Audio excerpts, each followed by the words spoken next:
Welcome to SFL Pregame Live, along with Mike St. Green. I'm Cameron Irvine. Week 4 in the Simulation Football League is finally here. Mike, we're so pumped, and we've got a great slate today. Oh, yeah, Cam, we have a great slate today, a great comparison in styles here.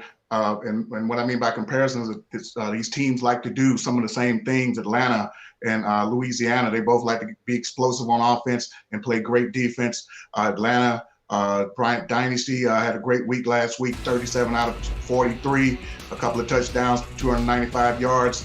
BDG Hollywood had a great game as well. Siege Falco, Louisiana, that's been struggling on offense. Johnny Pickler, last in QBR with 45.6, as well as tied for the lead in interceptions at 13. They've got to get Johnny Pickler going. And in the second game, these teams, they both want to play a grinded out defensive ball game. They both depend on their running backs. Keith Swearingen for Charleston, 332 yards rushing thus far this season. And Kevin Say, the #1 pick in the draft this past season, definitely going to get a lot of touches for DC. 4:30 p.m. Eastern, the time is now. Atlanta takes on Louisiana, now Eastern Division rivals, as the Revolution try to get off the mat. Charleston and DC will have live updates from that game throughout the day. Last we checked, there was snow in the forecast. Kickoff's in about 30 minutes, so we'll see what's going on in DC when we get there. And then hopefully we'll be able to send you to bonus coverage, time permitting, on on Charleston and DC, Denver, Arizona, LA, and Florida coming up later in the day. All right, Mike, let's kick it off, right? Hey, any given sim day. Any given sim day. Coming up next, we'll send it out to Atlanta, the Hive, Louisiana, and Atlanta. You're watching the SFL on 11 Sports.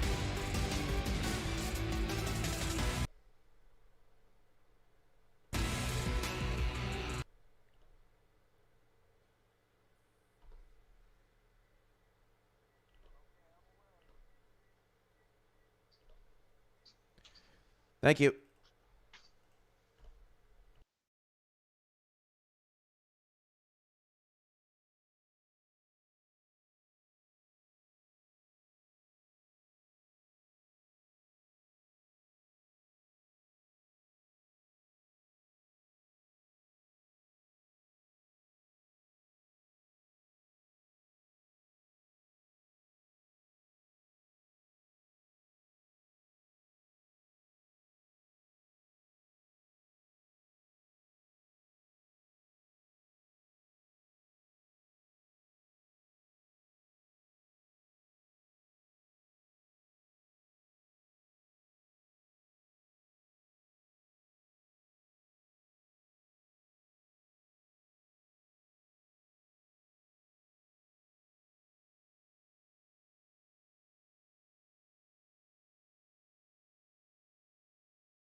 Eleven Sports and For the Fans welcomes you to the following presentation of the Simulation Football League.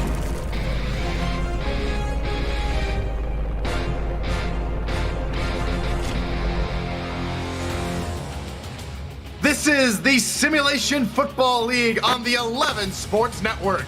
It may be colder than normal here in Atlanta, but here in the Hive, it's starting to heat up as the Atlanta Swarm welcome in the Louisiana Revolution. Hello, everyone. I'm Tyler Falk with Ryan Yosef with me up here in the commentary box. Brian, it's great to have you here in Atlanta. Both teams were playoff teams a season ago, but both are getting off to polarizing starts. It is a difference for both teams in front of us if you compare them to a year ago. I am most excited to be indoors today to feel the buzz that is a full compressed stadium with the future of one team hanging in the balance, the other team wanting to drive us home strong. And not to mention drive home strong, we got a few different people we're looking at here today, Ryan. Not to mention BDG Hollywood trying to become the first true running back to hit 4,000 yards receiving. He is so close to that. We stare at 14 yards. That's all he's going to need coming out of the backfield. I'm just as excited to see Louisiana put Reggie Streeter in the overdrive setting. Let's see what kind of difference he can make for them today. On the other side of the football, Blake Craze is having a fantastic season at the linebacker spot. Already has 2 picks this season and trying to chase down his teammate, Shane, with 13 interceptions all time. Craze has 11. Hey, I am excited for the time that he's going to make his impact. It is Blake B. Craze. I'm hoping to see him get loose today. And we're just about ready to kick off week 4 here in the Simulation Football League. Get ready, folks. Kickoff is coming your way.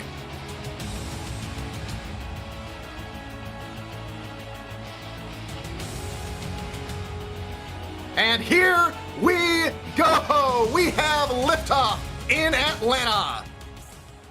Turn's going to start about the 2-yard line. Is going to try and break it upfield, and that is where they'll be stopped at the 22-yard line. And so we will see the Atlanta Swarm and Bryant Dynasty come out for his first drive of the football game. Bryant Dynasty in his second season, is a major player for the Swarm, but it is going to be through the ground that Atlanta will see their largest success. Dynasty's going to go under center with Mitchell O'Brien and BDG Hollywood offset behind him. He's back to pass here on first down. Passes out to Hollywood, who picks up one of those 14 yards we talked about earlier, Ryan. Yeah, I'm sitting back here holding my breath in the booth, waiting to see if he can get loose and get it marked off the to-do list. But just the ball carries him just out of bounds. Louisiana not able to flow quite to the flats as they'd like to. We'll see if Atlanta can take advantage of that by forcing Hollywood up the field a little bit more on the next pass. Here on 2nd and 9, split backfield this time behind Dynasty's back to pass again. Deep drop, bombs it over the middle to a wide open receiver, and he's loose! Jamal Wooding, touchdown Atlanta! That's how you start a football game. He gets over the top, and Mr. Wooding is laying some wood as he gets loose. Nobody can stop him.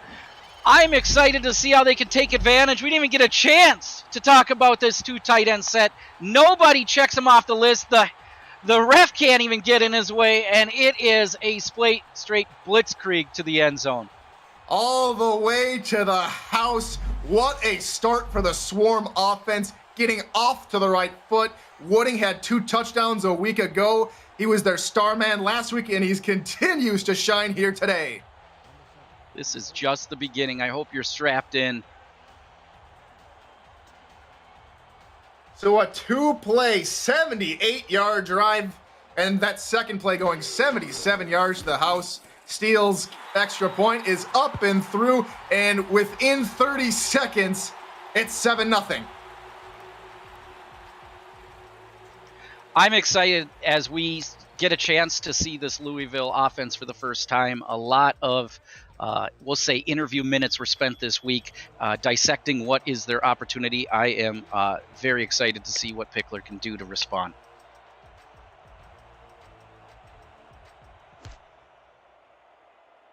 Kicks away, and we're underway here again early in this first quarter. Turn starts at about his own end zone and brings it all the way up to the 20-yard line. Like we mentioned earlier, Jamal Wooding last week had a fantastic game, Ryan. Yeah, he is one of their cornerstones that is turning into a special player for Atlanta. You've got to keep an eye on this man because he will rip you apart early, especially and often at the beginning of this season. He had 2 touchdowns, one which you're seeing right now, and 101 yards. By far the most active target for Bryant Dynasty. Yeah, I think it's the confidence that speaks for it for me. Every single major play that has come his way, he's been able to capitalize on. And that relationship between quarterback and tight end is really starting to bud.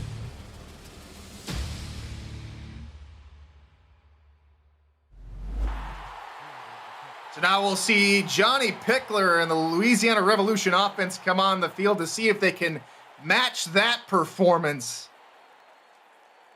Yep. One of my hopes here is that we actually get a chance to see Louisiana's running game early and establish that as a threat in the long run of this football game.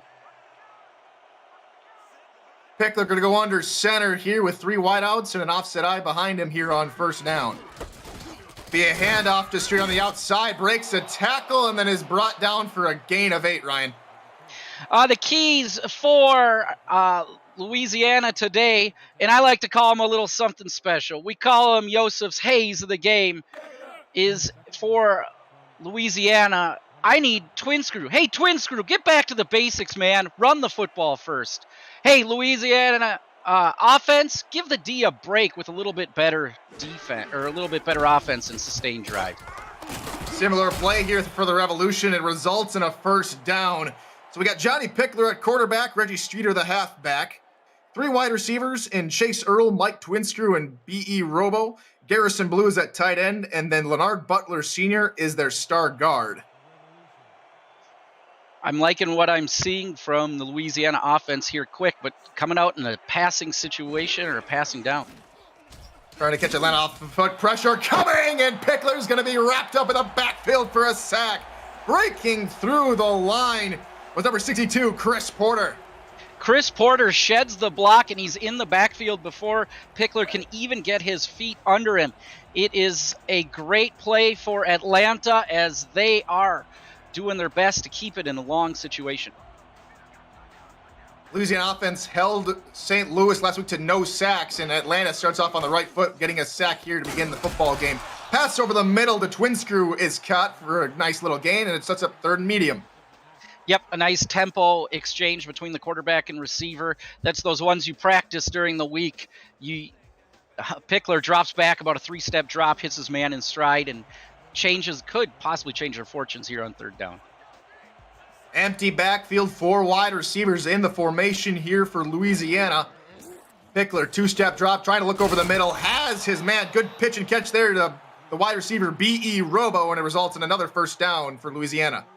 Again, going with the simple tosses. This is exactly what we want to see if you are Louisiana. Get those easy yards, not risking anything, just moving down the field. I want to take a moment here quick and let's address what we see as the yo's and the hays that need to happen for for the Atlanta Swarm. We need, Williams, control that line. Force them to be one-dimensional and set up 3rd and long. And I'm actually looking for Boo here to have a breakout game for the Atlanta Swarm offense. Boo Chisholm, the wideout, we'll touch on him here later in the show. Right now, a nice little dump-off pass to Streeter gets 3 yards. Yep, they're keeping it simple. Let's see if they can go back. We've seen 4 straight passes for Louisiana. Want to get a chance here to see Streeter take the ball up the middle again. On his initial runs, he was a little bit slippery, being able to break 3 tackles already. Pickler 3 for 3 here to start the drive. Has a very nice completion percentage so far here in this one. Streeter gets the handoff on the outside, spins away from one, has a nice little hole, and is going to pick up about 20 yards, and they're into Atlanta territory. Nice play by Streeter. This is how we talk about getting away from being one-dimensional. Streeter takes it up the middle, puts the shifty move on, and he hasn't even been touched, and he's 15 yards down the field. Streeter on that right side already has 2 plays over 10 yards. We'll see if they can continue to expose it over the course of this game. Streeter already at 31 yards rushing here in this first quarter. Off to a good start here for the Revolution. Pickler's going to do a 2-step drop here and dump it out to his fullback, Brock Schragen, who will pick up 1 before stepping out of bounds. Hey, we don't get a chance to hear from the fullback too often. It's good to get him involved, get his hands a little active in the passing game. But really what I think it's speaking to is the idea that Louisiana is going to be working those flats from the backfield all day. Louisiana looking confident here in this first quarter. Pickler over the middle, wide open receiver. That's Khan. It's going to be running at the line. Give it to him. B.E. Robo is in on there, but it's Banky Edwards, the backup tight end, who comes up with that catch. Yeah, getting the backups a little bit of work here right away as you see him take it across the middle of the field. That Atlanta defense falls back and plays behind the crossing route and can't get to him in time or until after a first down. Two tight ends and Streeter off to the left here of Pickler. It's going to be a run in that direction for Streeter. Spins around his offensive line and will pick up the first down. Ooh, Chris Henry delivering a blow, but it's a little bit too late. Again, we're off tackle there with another run for Streeter, and he's finding plenty of room. Barely being touched in the backfield as he gets a chance to hurdle over and put on another little dance move. And then he is leveled by Chris Henry coming across the formation. So with that last run, Streeter now reaches 8,000 career rushing yards in his career. Another run for Streeter, tries to go near side, but is tackled in the backfield that time. As for the Atlanta Swarm defense, we have Chris Porter, Leo Jefferson, Billy Ray Valentine, and Joshua Williams at the defensive line. Cree Higgins, Cole Finnegan, and Equantis Shine as the linebackers. Connor Darien, Blake Hamrick, and Jay Miraculous are the cornerbacks, and Moose Papineau and Chris Henry are the safeties. I like this power formation here from Louisiana. Hand off Streeter again to the near side, has a blocker and nearly got to the end zone, but it's a touchdown saving tackle from Equantis Shine. He takes it and he just follows his man up the field, but there is not quite enough room. I actually thought he was going to get loose into there. This could be a pivotal stop early in this game. They get to him right before the first down. We'll see what Louisiana can do here in order to punch it into the end zone. Big third down here. It'll be a run for Streeter up the middle. Has a hole, and it's in. Touchdown, Revolution. The quick touchdown here on their first drive is Louisiana as Streeter takes it up the middle, nearly untouched, carries the defender into the end zone. That is the type of balance you're going to want to see all day.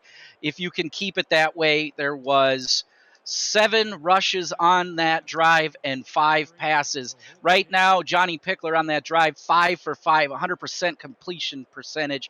This, you couldn't have written it up any better if you are the offensive coordinator for Louisiana.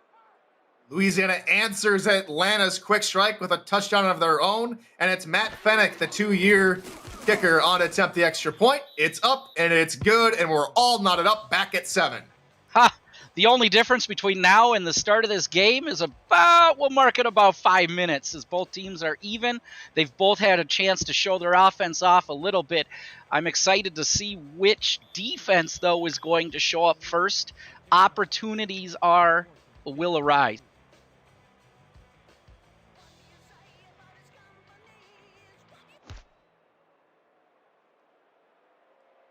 Kicks away. It's going to be Casey Morgan to field the return at about his 2. Spins upfield trying to get up extra yardage, but he'll get to the 23. And so now, Ryan, the question is, can Atlanta repeat and go maybe another huge play, another 70-plus yard play on this one? I think that would be the type of game that Atlanta would like to see, but it's which team can stop these big plays from happening? Which one is going to get that first turnover? Which one can make the biggest difference as we look at this? I formation here for the Swarm here on first down. It'll be a handoff to BDG Hollywood. Near side has a blocker, spins it to the center of field before being taken down after a gain of 4. Nice consistent play. That's how they started the last drive, with something simple, but then they just uncorked it. As you take a look at the Revolution right now, they're having a tough time getting into that backfield. The tackles for loss is one of the stats that we're going to keep an eye on as this game progresses. Dynasty goes under the gun for the first time here in this one. He's back to pass. Fires over deep over the middle again, and they burned him again here, Ryan. Over the middle, caught by Boo Chisholm. Chisholm gets behind the defense again. It's a height advantage for Chisholm in that matchup. It's not even close as Chisholm stands 6'4" in that scenario up against even Arthur. Well, he is 6'3", but it's a body position also coming into play. He's lucky he got that tackle. Otherwise, it could have been off to the races. And the boos are echoing in the crowd and in the chat as well. Goal line formation, handoff to the fullback. Mitchell O'Brien goes absolutely nowhere, and a good stop by Louisiana defense.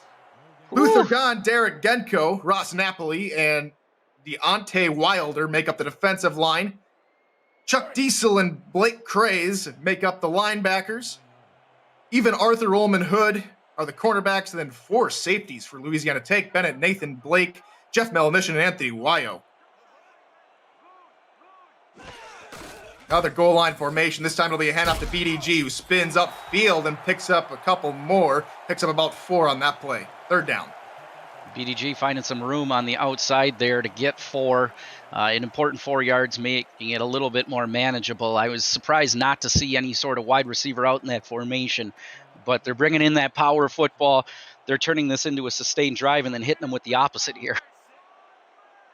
All the defenders are lining up on the line here. Passing play. Dynasty gets it away somehow, but it falls incomplete. In and out of the hands of Sheesh Falco. Dynasty getting rid of the football some way is 100% correct. He ducks the oncoming pass rush, able to get rid of the football without much pressure around his feet. Cannot make the completion into a whole mess of defenders. That's going to bring up 4th down for the first time today. We'll see Chris Smith out here to punt it away for Atlanta.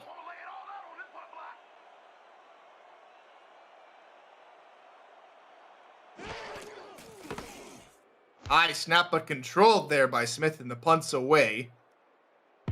Going to let it bounce inside the 10, and the hands team is going to walk into the end zone with the football. It's a touchback. That's disappointing. That was a great punt by the punter in this case, and it just is not able to turn into that game swing or that drive swing that you're looking for as you come into this game. So here comes the Revolution offense out to start another drive. Had a very nice, consistent drive last time out, looking to put another one together here. Handoff up the middle. It's Streeter spinning out of tackles and picking up tough yardage. Make that a gain of 3. Like a puppy dog, he sniffed out that lane. Ridiculous. He's just able to find the gaps in order to get those 3 yards. It was a tough 3 yards, but it's that off tackle that they went to in the first drive. Able to get some success with all that pressure in his face. 3 yards is a good thing on that one. Just over 2 minutes left to go here in this fast-moving first quarter. I formation behind Pickler. It's going to be a handoff. Pressure coming immediately on the handoff. A Streeter's able to get the ball and scoot away for a gain of 3. Streeter finds some room. Let's take a second and talk a little bit about Pickler's first 3 weeks this year, this season versus last season. You can see as it breaks down, it really is the tale of 2 Picklers. The completion percentage swinging 10% down, as well as let's focus on the INTs is what we've been speaking about this week. We're hoping, and we've already seen early, a difference in Pickler. And that right there, complete to Mike Twinscrew, and Pickler so far 5 for 5 today. That one actually keeps that 100% completion percentage that we're looking for. It's a tight ball. He's starting to spread it out a little bit more, taking a few more chances, but when you're throwing it to Twinscrew, he's normally got the body position you need. His second season with the team, second season in the league, turning into a confident threat for Pickler. Pickler now 6 for 6 after that completion. He was 5 of 5 before that. Handoff up the middle for Streeter, and Streeter is met immediately at the line of scrimmage, maybe picking up 1 yard, but it's Leo Jefferson with the hit. The big beast up the middle is Jefferson, giving no room to that counter play. Not going to have it. The 6'6", 315-pound defensive tackle making his presence felt. Empty backfield, 4 wide here on second down. Pickler back to pass over the middle, caught by Robo, and Robo is going to fight for first down yardage. Check, that's the tight end, Garrison Blue. Garrison Blue coming across the pressure that was trying to be attempted there by Atlanta. It is a tempo play there from Pickler. Just 1, 2, 3, throw, and the ball is out of there. No chance for that Atlanta defensive line to make their presence felt. First down inside Atlanta territory here for the Revolution. Pass over the middle, in and out of the hands of the receiver, incomplete. This time it is Robo coming across the formation. It's just the pressure there provided by the linebacker that breaks it up. A great play for the Atlanta defense. I would say up until this point, the conversation around Louisiana is the ability for Pickler to sit back comfortably. Only been pressured once up until this point. It did turn into a sack. He was able to protect the football. Offset eye here on second down. Be a handoff. Streeter near side, met in the backfield by the swarm. Aquatis Shine gets in there and will take down Streeter for a loss. Aquanish. That's going to do it here in the first quarter. We got a good one going here in Atlanta, 7-7. You're watching the SFL on 11 Sports.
Welcome back to the Hive here in Atlanta, Georgia. I'm Tyler Falk with Ryan Yosef alongside me up here in the booth.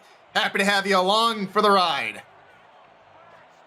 It'll be 3rd and 12 here for the Revolution on the Atlanta 44. Pickler back to pass. Pressure coming from the outside and underneath, and he's able to get the ball away, and that's going to fall incomplete. Visit the all-new SFL League website at www.simulationfl.net for info on how to create a player to join our community, the league, and the teams that play in it. Links to apparel, helmets, and a comprehensive history of the SFL. It's over 1,400 games, and it's thousands of players who have hit the virtual field. The SFL, we put the fan in fantasy. Bunts away from Walter Melanishin, and that's going to bounce inside the 10, roll to the 1, and roll into the end zone for a touchback. All right, we've had a chance to see both of these offenses forced to punt, so now we are into the gritty part of the football game, folks. This is where we get a chance to see what these teams are made of when they're backed up, in this case for Atlanta, or that defense gets a chance from Louisiana to get a little opportunistic with the field position game. One wide receiver, offset eye behind Bryant Dynasty to start this drive. Dynasty takes a 5-step drop and dumps it over to the left side to his running backs, BDG Hollywood, and Hollywood picks up 3. That is about 11 yards on the day for BDG Hollywood. 7 yards through the air for Hollywood today. Watch that edge again. I think it will be exploited. They had a chance to run it on that play. There was a positive matchup for the offense if they can take advantage of it. Dynasty 2-step drop, dumps underneath to Hollywood, and Hollywood picks up a couple more, and he's right there on the cusp of breaking the 4,000-yard mark there, Ryan. Yeah, he is peering over the edge of the cliff. For him, so many seasons in the league. This is what you get when you stick around a long time. You get those all-time milestones that so many of our players dream of.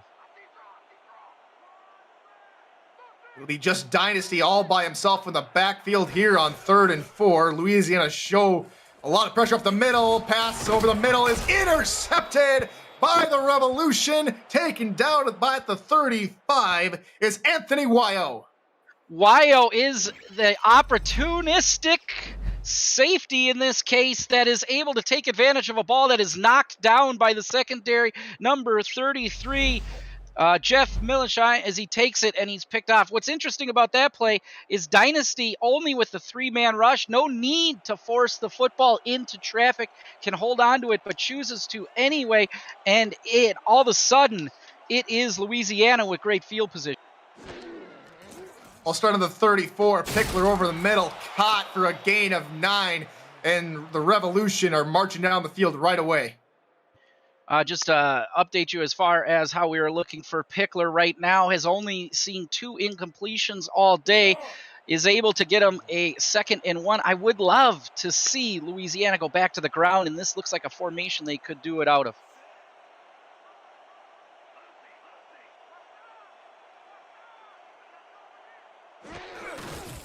And off up the middle, Streeter bounces it out to the near side, has the first down and a gain of 4.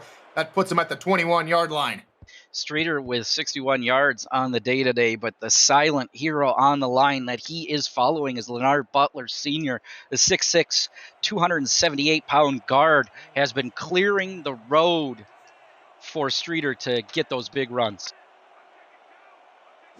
Streeter's going to be offset behind Pickler here on this first down. Streeter gets the pass to the outside, spins away from 2 defenders and picks up 6 yards. Oh, we love exciting plays in the SFL, and in that is Reggie Streeter, number 34, the halfback from the Revolution, giving you one. He plants his foot in the flat, turns it upfield, and leaves the Swarm defense in his dust. Little power eye here on 2nd down inside the red zone. Another handoff to Streeter, has some blockers to the outside, spins to the middle, has a hole, and he's into the end zone. Touchdown, Louisiana! That run is even more impressive. If you look at the pre-snap read by Atlanta, they shift over to stop that kind of run. They say, no, we're not going to let Leonard Butler, the senior, take advantage of that edge.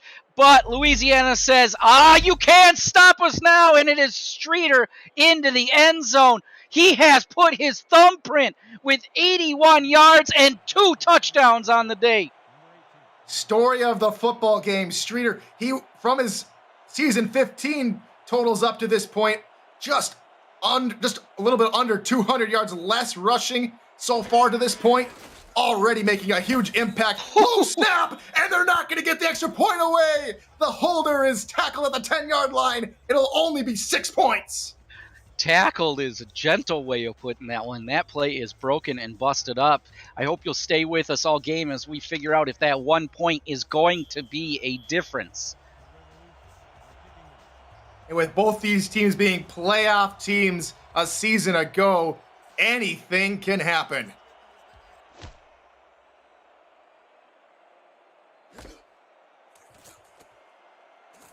Turn up to the 20, stopped at about the 24-yard line, and now we'll see the Atlanta Swarm offense come out, and Brandon Dicey has to shake off what he did on the last drive.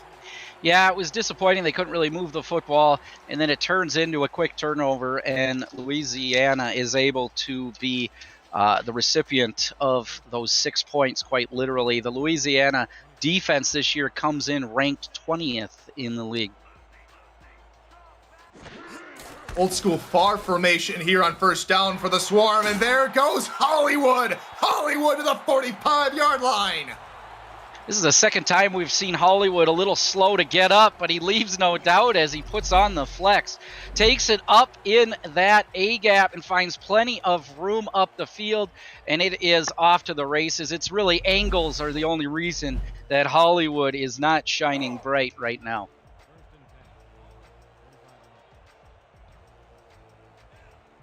After a good gain of 21 yards, Swarm come out with a bunch set near side on this first down with the dump off underneath. Finds Siege Falco for a gain of 4.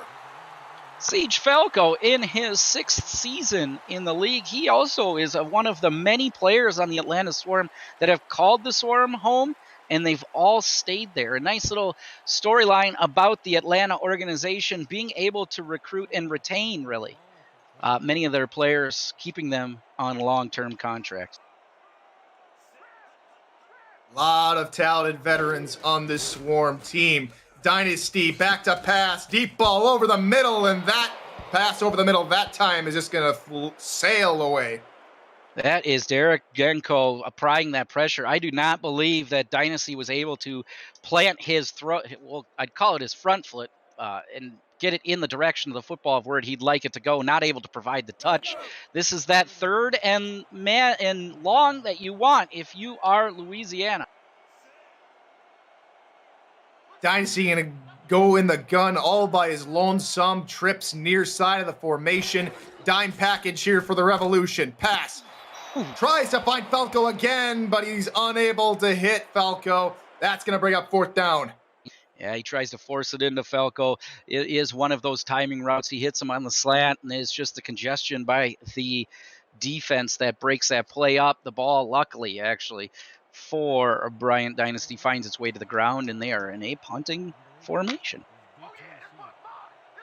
So we'll see Chris Smith come out on the field here to punt this one away.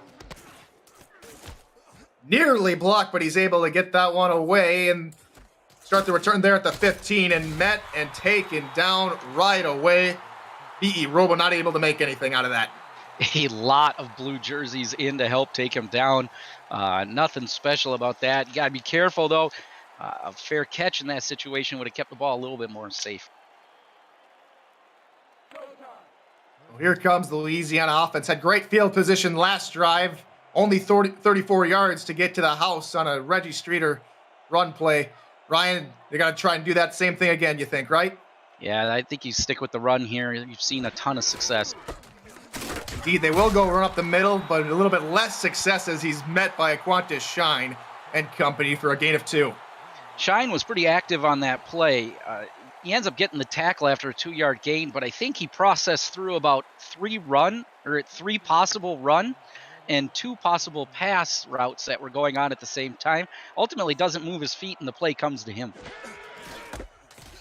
Coverage backs off a little bit. Handoff up the middle for Streeter again. He's able to find a few more yards. He's going to bring up 3rd and very manageable. Yeah, Streeter here is really the talk of this football game, able to sidestep a oncoming tackler and grab a couple more yards. In the playbook here, I wouldn't be surprised if we see Pickler throw it. I'd like to see him work from the inside out, as we like to put it here. Keep an eye on that slot receiver, and we'll see if he can take advantage of it. Big 3rd down for this Atlanta defense. Pickler back to pass. Pressure coming from the middle. Tries to find his man on the outside. Tipped in the air, and he's unable to haul it in. That one's going to fall incomplete, and Louisiana have to punt. That is tough. That is there's some nice touch on that ball. Puts it in just over the defense, but the defense in this case actually is able to make up for the softer type pass that needed to be delivered and recover, and they are able to cause a 3 and out. Walter Melanishin on to punt this one away. Stands at about his 10, gets it away. Fair catch called for and hauled in at the 41-yard line. Sector 6 is the official apparel provider of the Simulation Football League. Visit sector6apparel.com or our website at simulationfl.net for replica team jerseys and completely customized jackets, flags, t-shirts, and more that help each team stand out from their opponents. Get the gear the fans wear with Sector 6 and the SFL. Just under 6 minutes to go here in the second quarter here in Atlanta.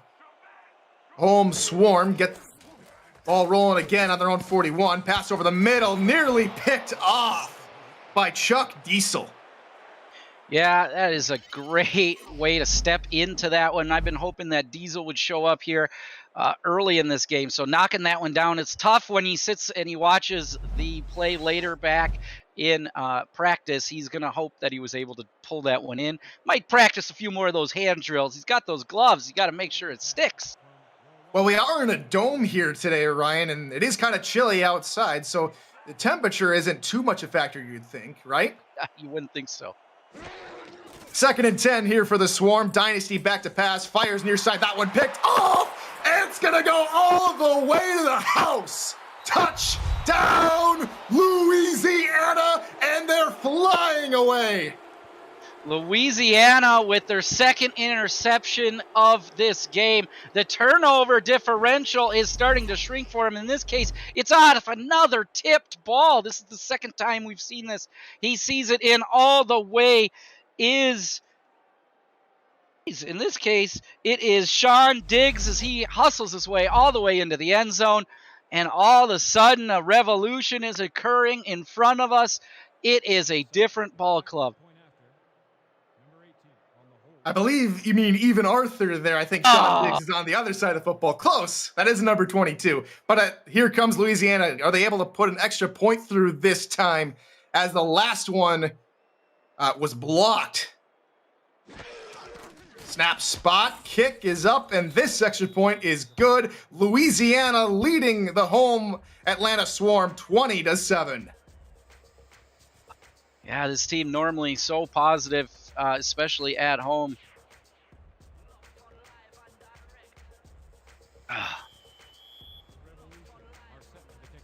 We're going to get a chance here to see if they can get the ball back again.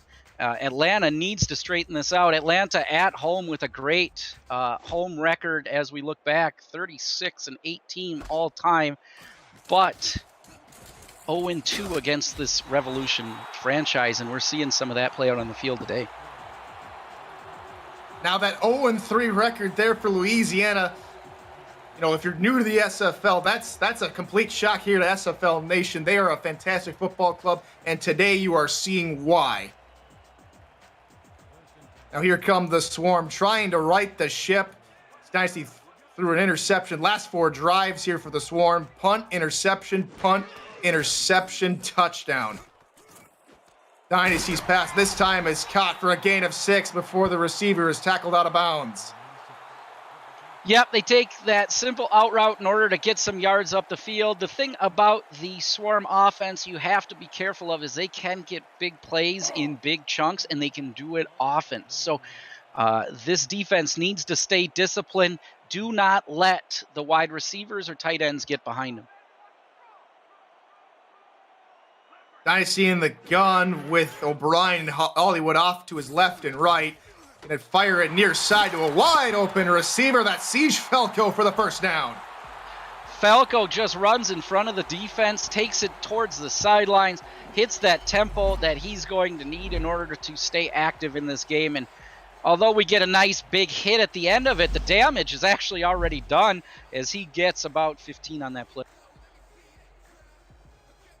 That's going to be right at midfield here on this first down. Offsets single backs here, so that'd be a split back formation here for the Swarm. Dynasty deep, 7 drop back deep over the middle, and it's picked off again. Tank Bennett forces the 3rd interception of the day for the Louisiana defense. I minimized Take Bennett's big hit on the last play, and he calls me out right in front of us, steps in front of Jamal Wooding, and there is no chance for the tight end to get to that football. Bennett, with the sure hands, takes it, is wrapped up, and that's the third interception on the day for this opportunistic Louisiana defense. Oh, here come the Revolution again. Offset single back here for Pickler, and he's going to go back to pass. 5-step drop, pressure coming. Able to get it away and find his man on the near side. That's hauled in for a good catch. Oh, I was so proud of the catch there for Chase Earl as he keeps his feet and keeps it in bounds even before the football is thrown, but they rule him out of bounds. It is incomplete. A nice, I like to call it more of a gymnastics type catch for Earl, but for no yards. The handoff for Streeter here on this play. Tries to put another man in a spin cycle like we've seen so much already today, but saying no to that is a Qantas shine. Yep, Streeter today with 85 yards. And when you look at the average, you might wonder which one's the better running back at this point. But Streeter has provided the Louisiana offense with the consistency that they need to be able to take big shots down the field like we're likely to see here. Pickler going to be in the gun. Trips near side. Pass over the middle. In and out of the hands of his intended target. And that's going to set up 4th down. Shine delivering a hit again. He has been all over the field today. The hit this time jars the ball loose and brings up a pivotal stop. So minimal damage is done by the interception by Dynasty. And Atlanta will get a chance again to get back into this game.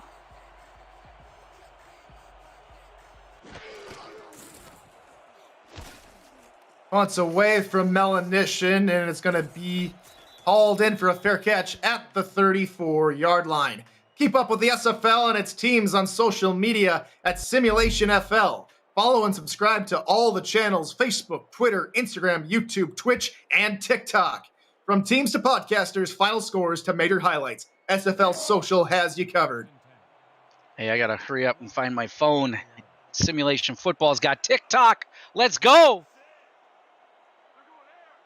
Dynasty coming off another pick, his 3rd of the day last drive, trying to get the Swarm back on track. Takes a deep 7-step drop, and he's going to be brought down for a sack. Derek Genko brings the heat again and gets his first sack of the day. He has made his appearance in today's game from the tackle position. We've called his name several times. This time he is able to wrap him up and take him down and get the little statistic that goes with it. The defensive tackles controlling the line of scrimmage right now. Loss of 9 on the play. Hollywood gets the call, and he's only able to get back maybe one of those yards before being leveled by Blake Craze. Craze comes all the way across the formation and with a sure tackle takes down Hollywood.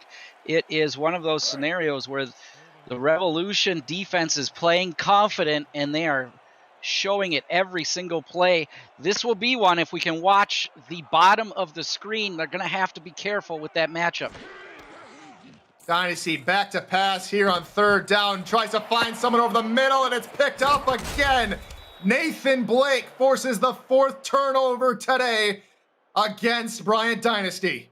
Nathan Blake, in this case it's Dynasty, who doesn't even take his eyes off the receiver. Blake is able to just sit in that slant pocket and rises up and highballs it, and he was off to the races. We thought he might get loose, but Dynasty himself chops him down for his first tackle of the day. Louisiana again in fantastic field position on the Atlanta 23 to begin this drive. 3 wide receivers and an offset Reggie Streeter behind Pickler here on 1st down. Pickler's going to dump it out far side there. That's hauled in by B.E. Robo. That one is Louisiana coming in confidently. They're going to grab 4 simple yards. It's as good as Streeter run would have been up the middle, but they're keeping themselves balanced on the day today.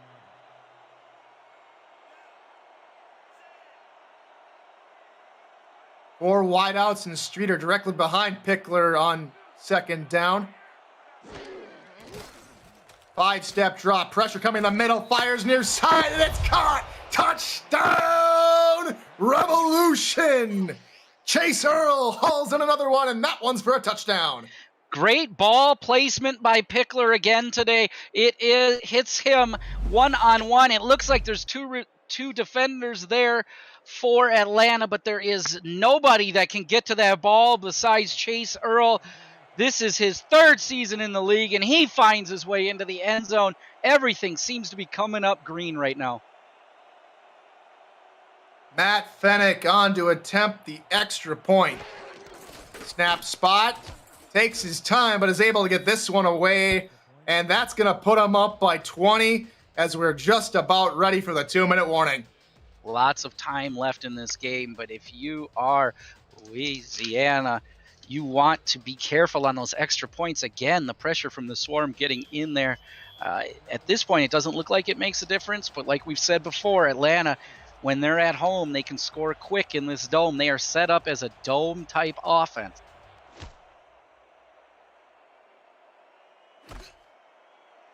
It's B Robo up the middle. Check that. That's going to be Casey Morgan on the return, able to bounce it out to the near side and go all the way to the 25-yard line.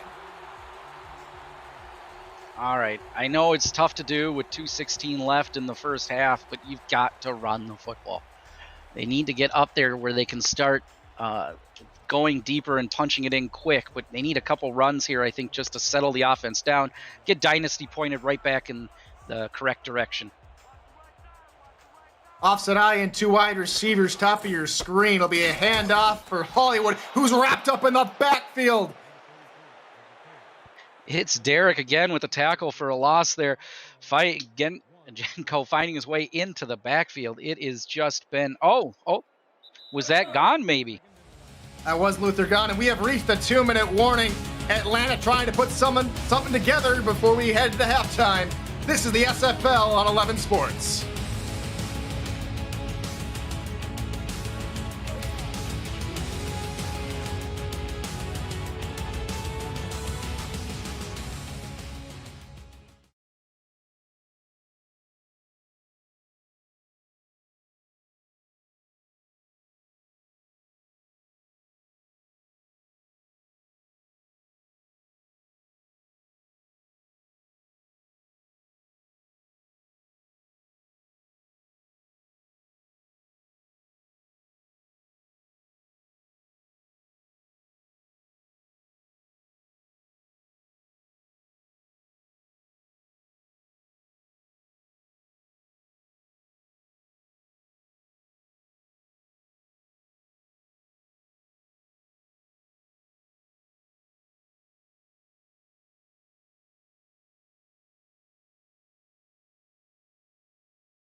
Two minutes left to go here in the first half between Atlanta and Louisiana. Atlanta trying to drive down the field and climb back into this one.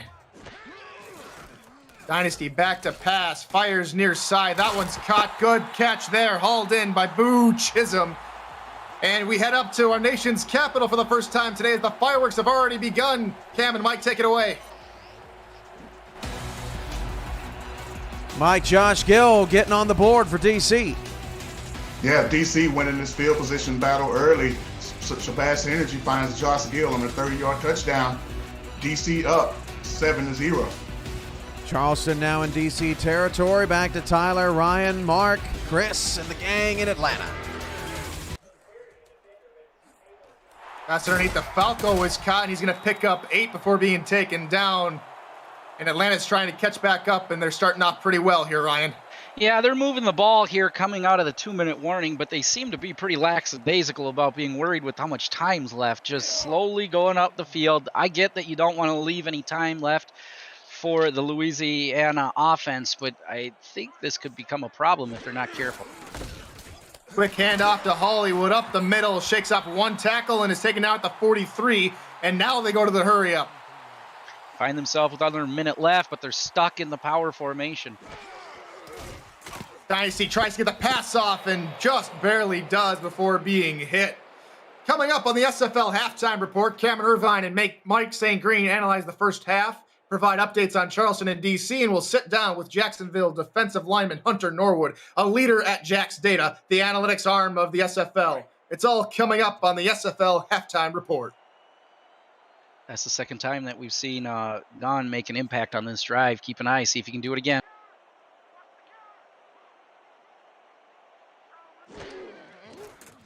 Dynasty back to pass here on second down. That one's caught. That's going to be a good gain of 4, and Atlanta's going to call a timeout.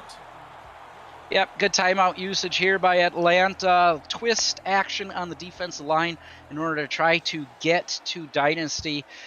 In that case, I think Dynasty just takes what he could get from the defense. Keep an eye, just so you know, Jamal Wooding does not have a reception since his big 77-yard touchdown earlier in the game. They've been able to freeze him out. Dime set here from the Revolution, trying to hold them here on third down. Dynasty over the middle, swatted aside by Jeff Melanishin, and that brings up 4th down. Big stop. Now you start to ask, did you leave too much time on it? But Melanishin here plants in the middle and plays his zone actively and says this is no-go territory as they try to get Boochism involved again in the offense in that slant route. Almost lucky that they don't see another interception for the Louisiana defense.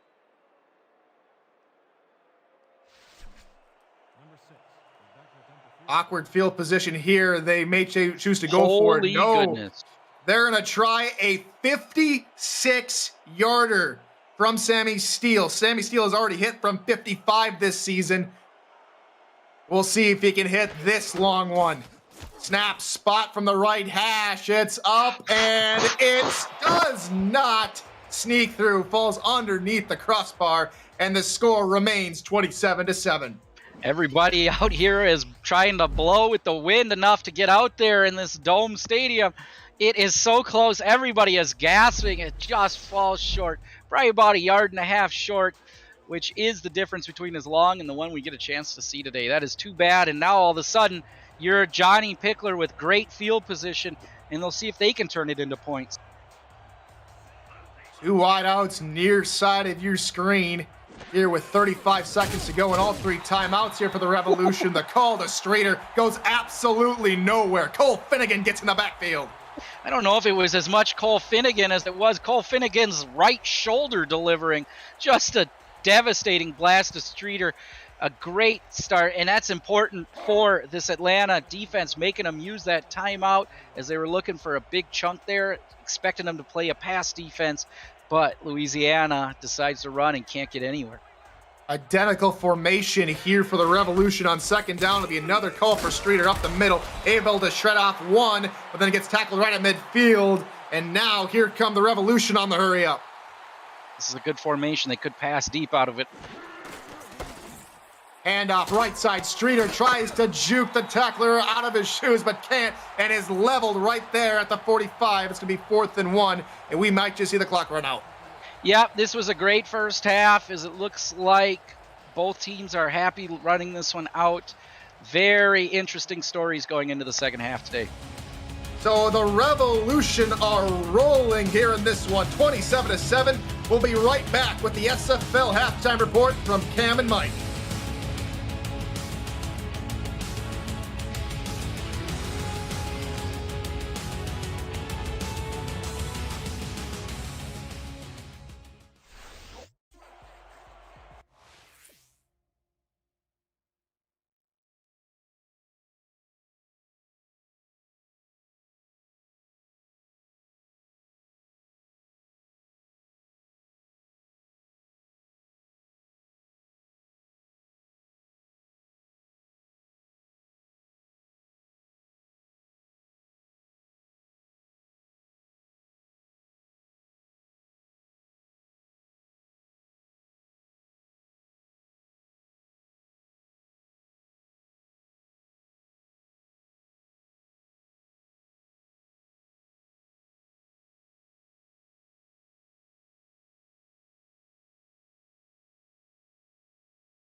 Welcome into the SFL halftime report. Louisiana leads Atlanta 27-7 at the half. Along with Mike St. Green, I'm Cameron Irvine. Shocking first half there, especially with the way Atlanta started. They scored on their first drive of the game, Mike. Louisiana 27 unanswered, and they've got Atlanta all sorts of discombobulated. What did you see in the first half? Yeah, following that first drive from Atlanta, big touchdown pass to Jamal Wooding. Excuse me. It's been all Louisiana since then. The defense has totally dominated this game. 4 interceptions, from Dynasty. One thing I liked about Louisiana, they seem to kind of scale things back, get Johnny Pickler involved in the short passing game, get his confidence going, and they definitely got Reggie Streeter going in this game. Close to 100 yards in the first half and a couple of touchdowns. Just total domination right now for Louisiana. Yeah, Louisiana let up a touchdown the first 30 seconds of the game, and then they calmed down and relaxed and were able to collect themselves, and now on pace for a huge upset on the road to get their first win of the season. More on this game in a little bit. Charleston and D.C. tied at 7 in the second quarter. That game is back and forth. D.C., they're showing what they showed last week as well, moving the football. Yeah, DC gonna like I said, the longer the season goes, the more dangerous this team is gonna be. They're winning the field position battle right now. They scored on a touchdown pass from Synergy earlier to Josh Gill. Charleston did answer back on a big pass play to Ken McCarrow and got a touchdown from Swearingen to tie the game up. But DC is on the drive again as we speak. More on Atlanta and Louisiana in a moment, but first we got a chance earlier this week to sit down with the Jacksonville defensive tackle, Hunter Norwood, second in the league all-time in sacks, also heads up Jack's Data, the analytical arm of the SFL, and we'll take a look at what he had to say. And we're here this afternoon with the defensive, are you end or a tackle, Hunter? I think you're tackle. end. Tackle. Hale is the end. Defensive tackle for the Jacksonville Kings, Hunter Norwood. He is also involved with Jack's Data, the analytical arm of the SFL. Hunter, how you doing? Doing pretty good. How you guys doing? Hey, doing great, Hunter. So, Hunter, I want to start with the Jack's Data side of things, and I just want to touch on that a little bit. So, Jack's Data, for those that watch SFL games, they see the over-unders, they see the spreads on the score bug. But basically the idea behind Jack's Data is that it proves that these simulations are predictive based on coaching history, leadership history, matchup history. Is that the idea, Hunter? That I mean, these all just aren't random here. No, we have definitely started to use different stats like you had brought up for the over-unders and for the spreads. And especially with this change to Legend, a lot of things have changed. But even when it was back on All-Pro, we were starting to get it down to almost a science of just understanding the game. And, it's not so much as cut and dry as are they home or are they away? It's, what coaches do they have, and do they understand how to run their offense and their defense? And there's just a lot of factors. Yeah, Legend referring to the gameplay settings this season. Yes. The Yes, change, sir. right. Yeah, it's always very interesting, and sometimes you guys are spot on, and it just goes to show you, right, that it's not just it's not random. Right. Yeah, and sometimes we're way off. Which goes to show sometimes it's not a perfect science either. So No, it's not. So yeah, Hunter, you've been with Jacksonville. You're in your 7th season now.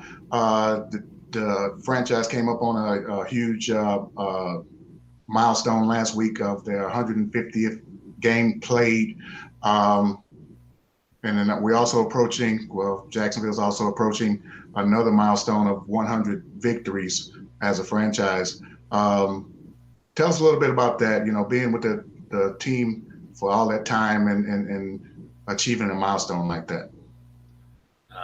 It's been a great time with Tallahassee and with then Jacksonville.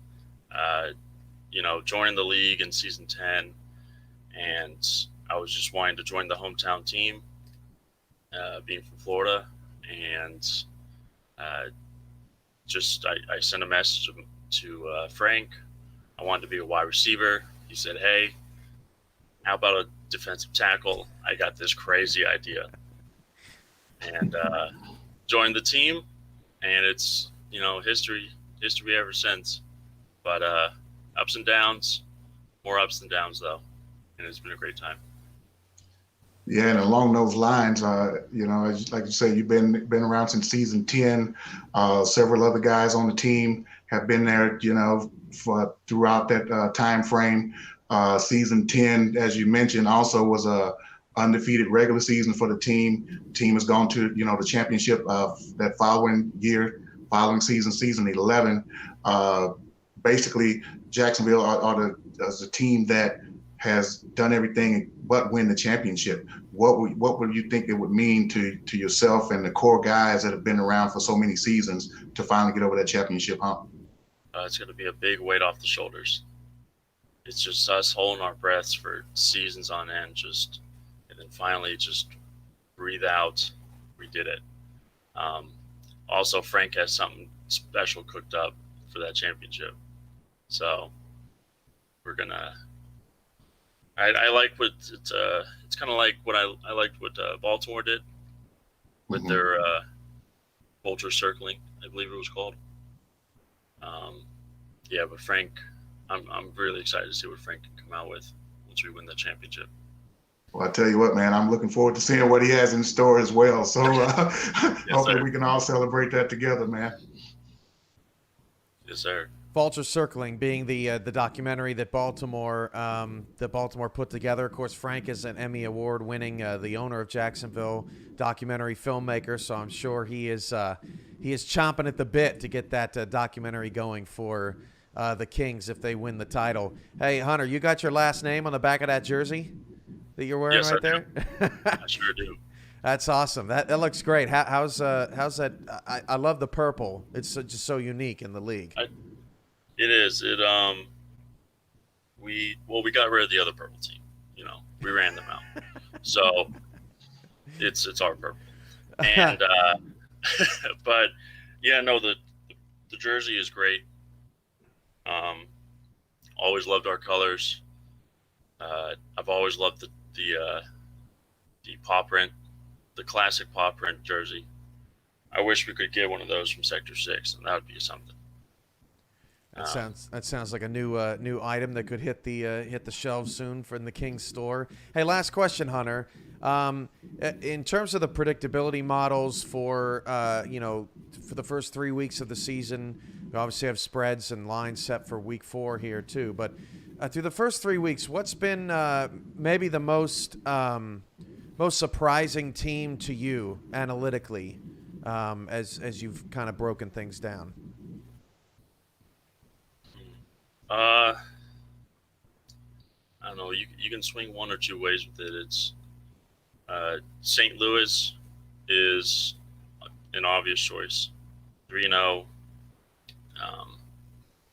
First time them going 3-0. 3-0 is their longest win streak, or 3 games is their longest win streak. But on the flip side, you have things like Sioux Falls and Louisiana. Sioux Falls scoring, 5 points or 10 points through 2 games, and then they finally they got a little something going into game 3. But I've never seen that with Sioux Falls, being here since season 10. I see them, usually blowing teams out and playing teams close. So it's definitely there's a few further extreme teams that I've seen some weird stuff with. Well, we'll see how it all plays out, and you can check out Hunter Norwood's ELO Power Rankings on simulationfl.net, our new website under community content, and we look forward to seeing what you've got cooked up in the weeks to come, Hunter. Thank you. And wait. And more sacks too. More sacks is good. Second all time. How much would you pay to get Alex Dominguez to retire so you could catch him in the? doing the math, because that's all I do, I'm averaging like 16 sacks a season. Even if Alex Dominguez retired today, I would still need like 5 seasons. Oh, wow. Just to catch Wow. Boy, you might be old and gray by then. I know. Yeah. Well, So it's I'm just gonna. We're just gonna have to let him have it. I'll just fight with Taquan for 2. yeah, absolutely. Taekwon Hale's third on the all-time list. Hunter Norwood's second in sacks all-time in the SFL. So look forward to seeing him continue to tear into the backfield. But Hunter, thanks for joining us on the SFL Halftime Report. It was good to chat with you, and good luck this week against Lone Star. Thank you. It's good. Thank you for having me. And yeah, ciao. They go after their 100th franchise win tomorrow against Lone Star. Kicks off our For the Fans coverage on FTF tomorrow at 4:30 Eastern. Mike, Atlanta, Louisiana, 27-7 at the half. Revolution lead by 20. How does Atlanta get back in this game? The all slants are killing them over the middle. That's where all the turnovers are happening. Yeah. Bryant Dynasty is definitely struggling with that route, and we've seen that route maybe 5 or 6 times, and it's come up empty each time. Atlanta's going to have to do some of the things that Louisiana did to get Pickler going in this ball game. Some shorter routes, maybe try to get BDG Hollywood out in the flats. But yeah, give this guy some confidence in the passing game in the second half. Yeah, they got to find something. We'll find out if they can when we come back. This has been the SFL Halftime Report. Thanks to Hunter Norwood. And we'll be back to Atlanta after this. You're watching the SFL on 11 Sports.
Welcome back to Atlanta. Fantastic halftime show there, Cam and Mike. Thank you, gentlemen. I'm Tyler Falk alongside Ryan Yosef. We got a upset on the cards here as Louisiana is leading this one 27-7. They'll get the ball here to start the second half. Yeah, I'm excited to see how this second half plays out. I got to just finish up my barbecue and sweet tea. Great halftime provided to us from the headquarters. Kicks away, return starts about 2 yards deep in the end zone. Return gets all the way up to the 23, and that is where B.E. Robo will be stopped. Yeah, we get a chance to see the Louisiana Revolution offense first.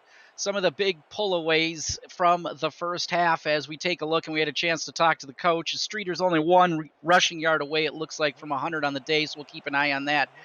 And then really the rest of it is they want to keep moving down the field the way they've been successful earlier. Power I formation here on first down for the Revolution. Handoff, Streeter up the middle, able to pick up a couple before being picked up and dropped by Cole Finnegan. Well, as we take a look, Streeter there with the 2-yard gain gets to 95 yards, which is no problem, but I think he had more room had he taken it to the outside. He decides to plant and cut up the field instead of flowing with his blockers to the edge. He's been really disciplined into that tackle range and that power running in the first half as they set the tempo here in the second. I formation here for Louisiana. Quick drop here from Pickler. Tipped up in the air, and it falls incomplete. Finnegan making another play on back-to-back plays. Yeah, you're going to need that if you are Atlanta. You cannot continue to lose those opportunities. It was right there, and it would have been off to the races for Finnegan. Their inside linebacker goes and cuts down the angle for Pickler on the edge. So we'll see Johnny Pickler go in the gun all by himself, trips near side of the formation, back to pass, throws underneath, has his man, that's Chase Earl, but he'll be tackled at the line to gain, and they'll mark him about an inch short. Yep, just could not fall forward as the defense is there to force the 3 and out. Something to speak about on that last play was an odd run by the wide receiver at the bottom of the screen, goes in to help support with the blocking duties, and they ultimately maybe could have been on a different route formation, able to get that first down for. Melnition's punt is away, hauled in by Morgan, and Morgan tries to bounce outside for a couple yards. Going to be stopped at the 33. And Ryan, the story of this game so far here for the Swarm has been Bryant Dynasty has been picked off 4 times today. Yeah, it has been a tough first half for Dynasty. Hopefully he's able to turn the page here in the second half. Some of the things going on, just so you know, when we came into this game, BDG Hollywood is staring down a milestone. He has yet to reach 14 yards receiving.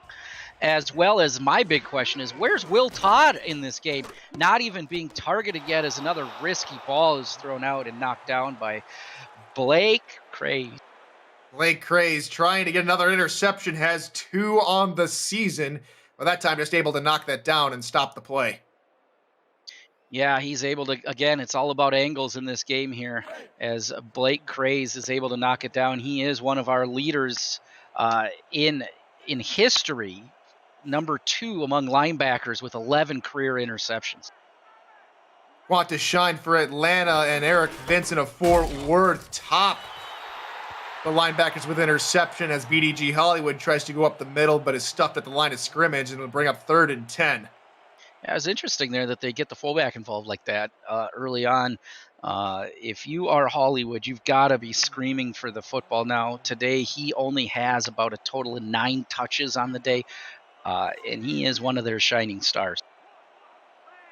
So the Swarm here on 3rd down needs something to go their way. Pass over the middle, and it's caught for a first down to the 50-yard line. It's a first down they sorely needed. Yeah, he hits them in tempo there, and we'll see if they can turn this into a sustainable drive. As it is, he finds a soft spot between Wyo, the safety, and his support in the cornerbacks as the hit's delivered right away, but not until Falco can get both hands on it and get a precious first down, hopefully shifting momentum if you are a Swarm fan sitting in the stands right now. Well, first down here at midfield here for the Swarm. Offset eye behind Dynasty. Be a handoff to the fullback again. Gets about 1 yard, and that'll do it for that play. We're going to take you back to our nation's capital where we've got a scoring update. Cam, what you got for us? Thanks, Tyler. Mike, what a run by Swearingen. Yes, Cam, following Josh Gill's second touchdown catch of the first half, Keith Swearingen, a couple of spin moves, goes 70 yards to tie the game before half, 14 all in the capital. That's the top play nominee, and Charleston and D.C. are all squared up. Back to Atlanta, where BDG Hollywood's got them for a first down. Thanks, Cam. Thanks, Mike. Yes, sir. BDG Hollywood with some tough nose running, Ryan. Yeah, that looks like a running back right now that's hungry to get involved, being shut down effectively. Even in the beginning of this drive, with 2 carries to the fullback, they finally get Hollywood's name called, and he's able to show the entire stands why he is BDJ.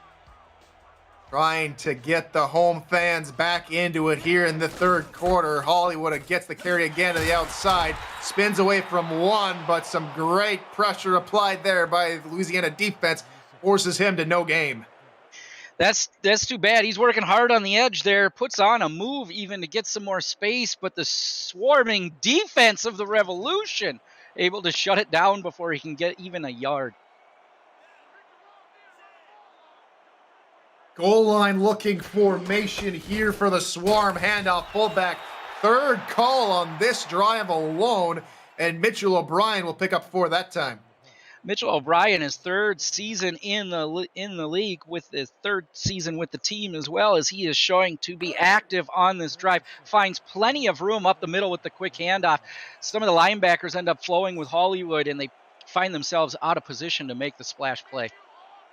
Dynasty all alone here on the gun. Trips near side of the formation. Dime package for the Revolution. Dynasty over the middle, and that one's hauled in for another first down. Boo! Chisholm gets the first down. Gosh, I was scared there when the ball got thrown, so he's doing exactly what his namesake tells him to do. That ball is tossed out for a completion, but again, it's those slants that are making me nervous as it's into the Revolution defense that is so close to making another big play. Same formation here for the Swarm. Dynasty pumps once, gets the pass over to Jamal Wooding. His 2nd reception of the day after going 77 yards to the house on the 2nd play of the football game. Wooding gets them a first down, and Atlanta is starting to get their swagger back on this nice sustained drive. As little as 5 plays ago, they were facing a 3rd and long that they were able to convert. Now they're facing the end zone. And they'll be in the red zone here on this first down. Dynasty back to pass, rolls right, fires to the end zone, and it's tipped away and incomplete. Anthony Weil in on the coverage. Will Todd, we've been wondering where he was, and I can tell you on that play, he was in the back of the end zone. He carries himself a little bit too far. Even if he's able to make that completion, he'll be out of bounds, and it will end up going as an incomplete. But it's important for the Swarm to keep everybody engaged here and make sure that the Revolution don't know where Dynasty's playing. Shotgun formation with O'Brien and Hollywood on either side of Dynasty. Pass in the middle to a diving receiver. Siege-Felkel tried to fly, but it was just a little out of his reach. Could not quite get there. Both the linebackers dropping back into zone coverage. It was a perfectly drawn up play by the Swarm. That's the one you want to call against that defense, but Dynasty just gets rid of it a hair too early. He has max protection in that situation, but not able to take advantage of it. Third down here for the Swarm on the 13-yard line of Louisiana. Dynasty back to pass, pumps once again, fires over the middle, tipped up in the air, and it eventually falls incomplete.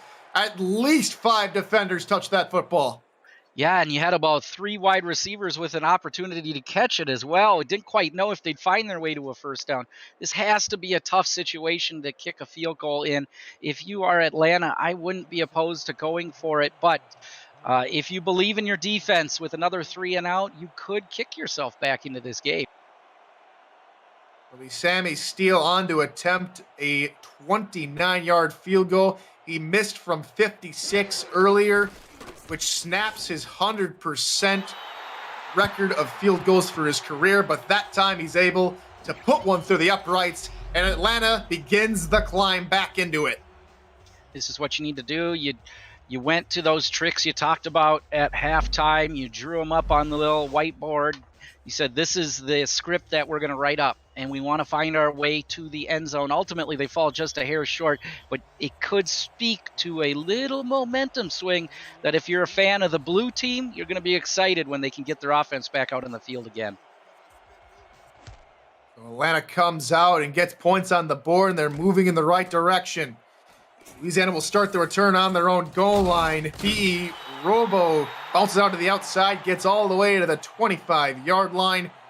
And Reggie Streeter has been all over this game, over 100 yards rushing. He's really been a major force on this offense. Yeah, I'm a big fan of the game that Streeter has put forward today, but keep an eye out. B.E. Robo goes down on that last play. He is injured. We'll see if we can get an update from the sidelines as soon as possible. That'd be a huge blow to this Revolution rotation as Streeter gets the call here up the middle, able to pick up 3 yards before being brought down by Aquantis Shine. And now we have Streeter down on the play. It goes from bad to worse here for the Revolution. Yeah, we're talking about those difference makers, and we make the announcement of B.E. Robo, and now I look down, and we've got Streeter. They're really Mr. Consistency today for them moving, and he just takes a shot, and he twists his ankle. Looks rough as it goes down. We'll see who is willing to be the next man up on my book. It looks like it's Nathan Smith time. So Nathan Smith rarely gets called up, but in this situation, he's going to have to be the workhorse here for the Revolution as Pickler goes under center with Smith and Tragan split off in the backfield, and Smith's first carry up the middle gets him about 3 before he's taken down. I appreciate Louisiana's commitment to the run here. This is going to be important if they want a chance to win and do it as swiftly as possible. They are going to need to manage the clock. The run game cannot disappear for them. Their game script has worked out for them up until this point. We'll see if they continue. Hopefully they're going to the top of the screen. Another run up the middle, and Smith gets met up the middle by Shine, and Shine says, "Hi, Smith, welcome to the football game. Say hello to the ground." Oh, that is the 3 and out you were worried of if you're a Revolution fan, as Shine meets him in the backfield, and there is no even attempted misdirection by Smith, and he's wrapped up and taken down.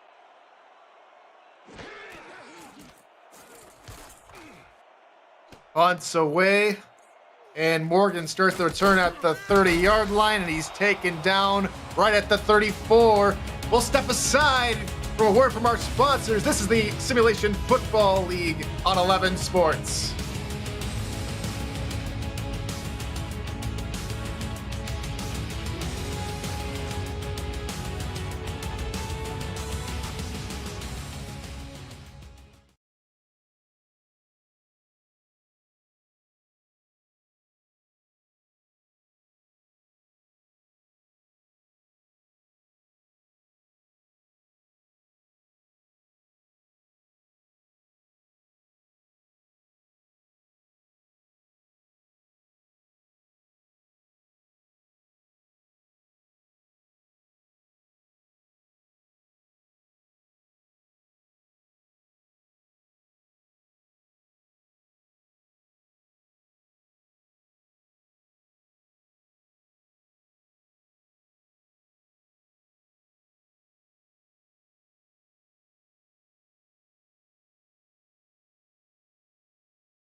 Welcome back to Atlanta, as Atlanta trying to get back on the horse after kicking a field goal. Their last drive trying to catch back up. They're down by 17 midway through this third quarter.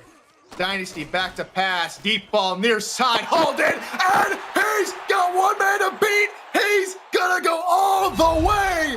Boo! Chisholm, touchdown! Atlanta, and that shatters the mark. He stands alone at 10th all-time in receiving yards. Oh, it's getting scary in here. Chisholm just hustles down the field. It's a simple go route, a great football place by Dynasty, and he is off to the races again. It is nothing but revolution in his dust as he is meeting milestones and breaking them down. Congratulations to Boo Chisholm taking down Kennard, who is one of the stars early on in the SFL's history, and now Boo Chisholm makes himself in the top 10.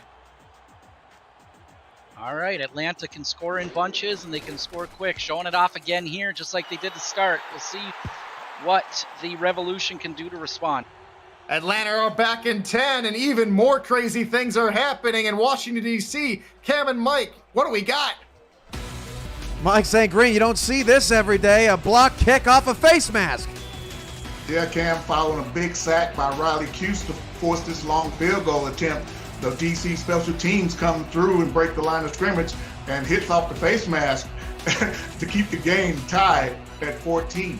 That game's tied on the SFL Twitch, and hopefully we can send it to DC for bonus coverage after Atlanta, Louisiana, which is getting good as well. Back to Tyler and the crew in Georgia. So there is Hood, the new return man after B.E. Robo went down with an injury. Still no update from the medical staff here, but hopefully he's all right. And also, Nathan Smith, the backup halfback, is also carried in because on the very next play of that drive, Reggie Streeter has gone down with an injury. So we'll have to see what the game plan is going forward. Pickler back to pass, pressure coming in the middle, shakes up one, and he's going to be eventually wrapped down for a sack. Joshua Williams, Atlanta coming thick and fast here, Ryan. Oh my goodness, the pressure. We called him out at the beginning of the game was Williams, and he's the first one to get, or the pressure to get there to take him down after a plethora of Swarm are doing as their name would say, and they get to Pickler right before he can shake loose one more time, and that's the kind of sack you're going to need. A loss of 4, and they'll go bunch set, single back formation here for the Revolution. Pickler, far side, deflected in the air. That falls incomplete. It's Jay Miraculous. Yeah, Miraculous here really sits on the route, gets his hand up and knocks it down. It was really an odd developing route. Pickler, I believe, feeling the pressure from the last play, gets rid of it a hair earlier than he would have liked to, and he's not able to hit the receiver on that out route, who would have been, with no help over the top, loose. So a long third down here for the Revolution. Atlanta has scored 10 unanswered here in this second half. Pickler over the middle, caught for first down yardage and more. That's a great pass to B.E. Robo, or check that. That's going to be Garrison Blue, the tight end, who has that reception. Hey, it's easy to get that 6 and that 8 mixed up, but an interesting ability here by the Swarm was able to get into Pickler's face, but Pickler stands strong and delivers a dart out to Blue, who is able to get the first down and give Louisiana a fresh set of down. Our eye here on first down for the Revolution. Nathan Smith, the backup halfback, gets the call, and he'll be taken down right at the line of scrimmage. Tomorrow on the For the Fans Network, the 3-0 St. Louis Gladiators are off to their best start in franchise history and host the unbeaten Vancouver Legion in a huge matchup of two old franchises on the rise. Lone Star tries to right the ship and starts the doubleheader against Jacksonville. Bonus coverage includes London and Baltimore and San Diego and Carolina. Coverage starts at 4:30 p.m. Eastern on the SFL. Football season is only just beginning. A pick and an interception, and Louisiana recover. Oh my! The hero on this play will be guard George Thornton, who's able to get the football back. You hate to see that if you're a Swarm fan, but you love it if you're standing in the Revolution boxes, as it just is that was like a teeter-totter experience for both teams. So Pickler throws an interception, the ball's knocked out, and the guard, Joe Thornton, able to fall on that football for the Revolution, and it's a fresh set of downs for Louisiana as Nathan Smith gets the call off to the left side, and he's tackled for a loss of 1 by Jay Miraculous. Again, they're trying to hustle the ball up to that left side on the shoulders of backup running back Nathan Smith. I'm starting to get the feeling that this game is going to come down to Pickler's arm if we do not see Streeter come out of that tunnel. Another passing play. Smith on the dump out. Gets plenty of running room. A good gain of 7, 8, 9 on the play before being tackled.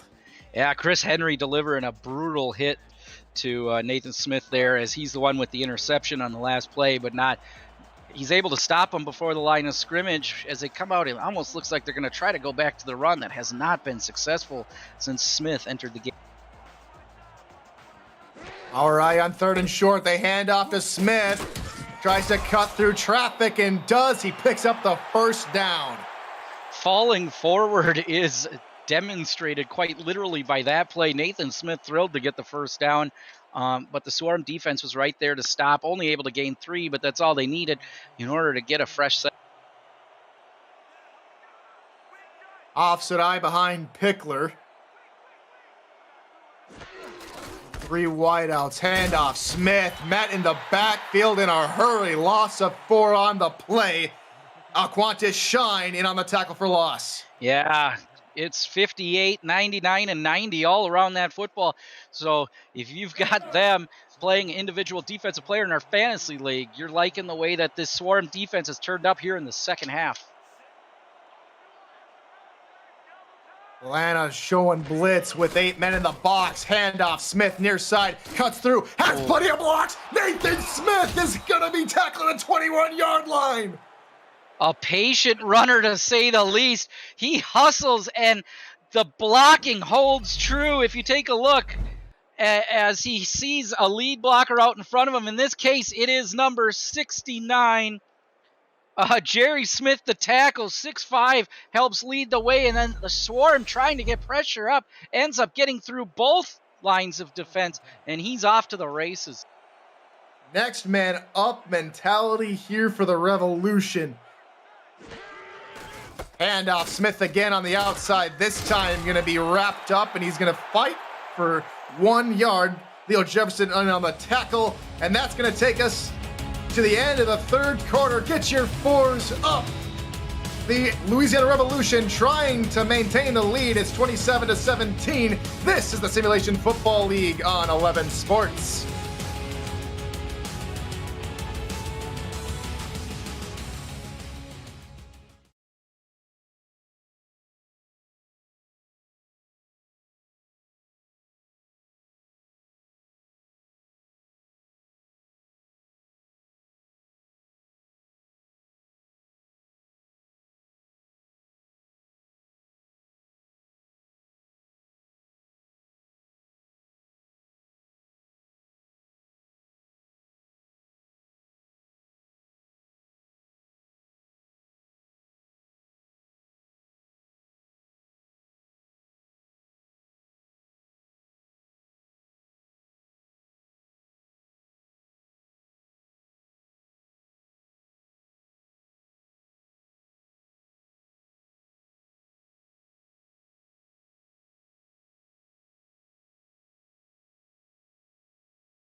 Welcome back to the Hive here in Atlanta, Georgia. I'm Tyler Falk with Ryan Yosef alongside. Got Chris Porter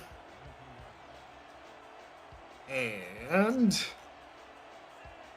Art Chisholm as our statisticians. Thank you, gentlemen. Of course, the Commissioner Cameron Irvine is our producer for all these wonderful SFL games. They all make us look and sound smarter than we actually are. Dump pass out of the far side is caught by Mike Twinsker. One of the first times we've called his name today, and that's good for a couple yards. It's interesting to keep an eye on Blake Hamrack out there playing into a full zone. Does not want to get beat deep, but willing to give up the short stuff. If you're Louisiana, you're willing to take that all day as the clock continues to tick up by 10. Offset single back here for the Revolution. Quick pass over the middle, in and out of the hands of Chase Earl. It'll bring up 4th down. field goal unit coming on for the Revolution. Yeah, pressure there provided to Johnny Pickler. Has to get rid of the football, and they're lucky to find it hit the ground. Any points here, if you're Louisiana, is what you need, especially when you consider the breadth of what this drive was. There was a time they were sitting at 3rd and long, and you didn't think they were going to be able to get any points, but they're able to turn it into some big plays, and now they've got 3. 20-yarder here for Matt Fennick on the right hash. Snap spot kick is up, and this one is good. Louisiana extend the lead back to 13 here with 10:28 left to go in the 4th quarter. Hey, we get a little angle replay here as the high leg extension for Fennick is able to put it through the uprights.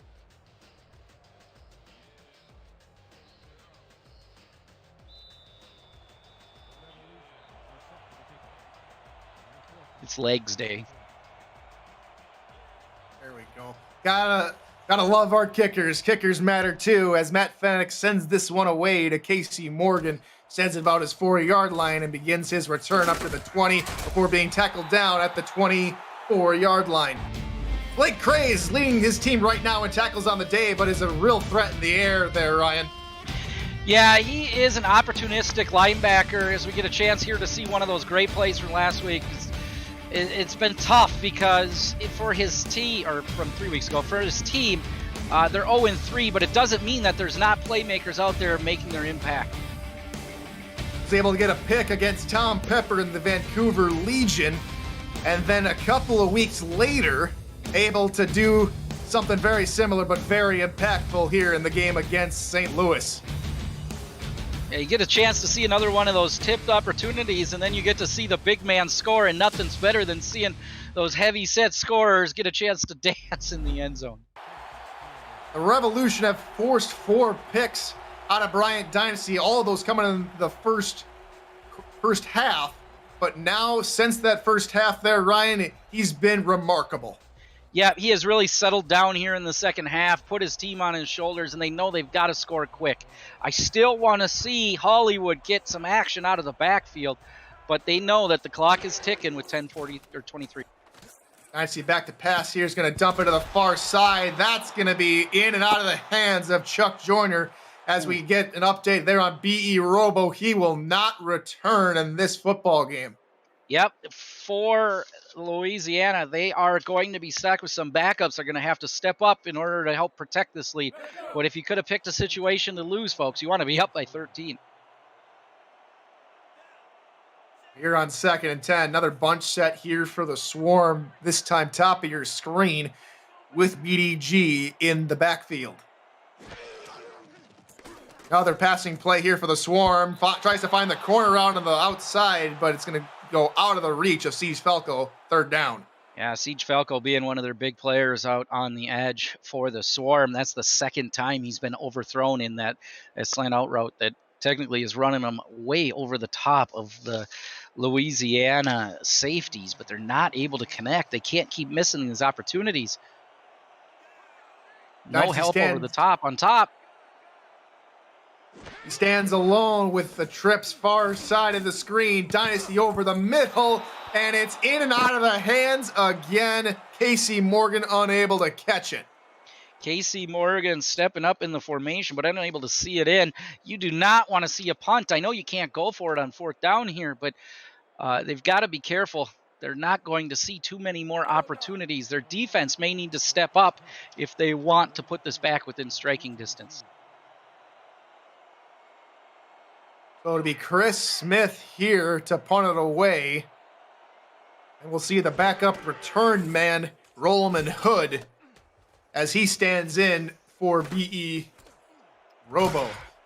Hood tries to bounce it out to the far side, taken down at the 41-yard line. And Ryan, Louisiana just needs to see this one out. They have the lead. They have the time. You think they should just salt this one away? Yeah, considering the situation, this is one of their major first chances that they've had to see a win today. I think they have to be patient. They have seen some success with Nathan Smith on the ground, even though I was kind of dogging on him at first. He has had 2 big plays that given him first downs. Those of you that just joined us, Reggie Streeter got injured early in the 3rd quarter, so it's Nathan Smith to get the rest of the carries the rest of the way here, as he'll be dropped for a loss of 3 by Cole Finnegan. That's a big stat for Finnegan. 3 tackles for a loss on the day today, as he is helping to support the run, and that's where most of these are coming from. Well, the Revolution come out with 4 wide and Smith in the backfield behind Pickler. Pickler takes a 5-step drop, floats it far side, but his target had his feet on the sideline. That's going to be incomplete. And so 3rd and 13 upcoming for the Revolution. Hits him with the out route, but does not keep him in bounds. I think you're at the point here where you got to take a look at Twin Screw, see if you can keep him active, as well as Chase Earl. You want to maybe line yourself up behind Butler, but you're going to need a big play to keep this drive alive. Pickler, pressure coming over the middle, and it's dropped. Jarred by the hit. Garrison Blue was unable to haul that football in. Chris Henry with another big play. He got the interception earlier before the fumble, but this hit delivered to the just direct to the chest. It's a nice clean hit, as he doesn't go helmet to helmet, but that ball doesn't have a chance of finding the completion, and that is how you're going to get it. Again, Atlanta's offense can be high tempo, but they're going to need their defense to keep making stops like this. Quick 3 and out for the Revolution, and it only took about 30 seconds. So great stand from this Atlanta defense as they tried to catch back up, down by 13 here in the 4th quarter. Is it blocked? A huge play on special teams, and Atlanta is going to set themselves up in prime real estate. Oh my goodness, a turn of events here. That's how you swing a game. The pressure applied. It is a big dive by the defender to knock it down, and then they're able to recover the football. Standing at the 25-yard line, just outside the red zone. Anything is there. This is where I feel like we need to go Hollywood. I formation here on 1st down on the Louisiana 25. Handoff, Hollywood up the middle, has a couple of blocks and is able to get a nice gain of 8. A big yards per carry for Hollywood today, but it's been more of the conversation. It's the lack of attempts. He's got a 21-yard long run on the day, so it helps bring his average up, but only 9 carries. He has been effectively put out by all of the turnovers early, and now we'll get to see if they can take advantage of them. And up Hollywood again, this time going to be stuffed right at the line of scrimmage. We got a game break from SFL headquarters. Cam and Mike, take it away.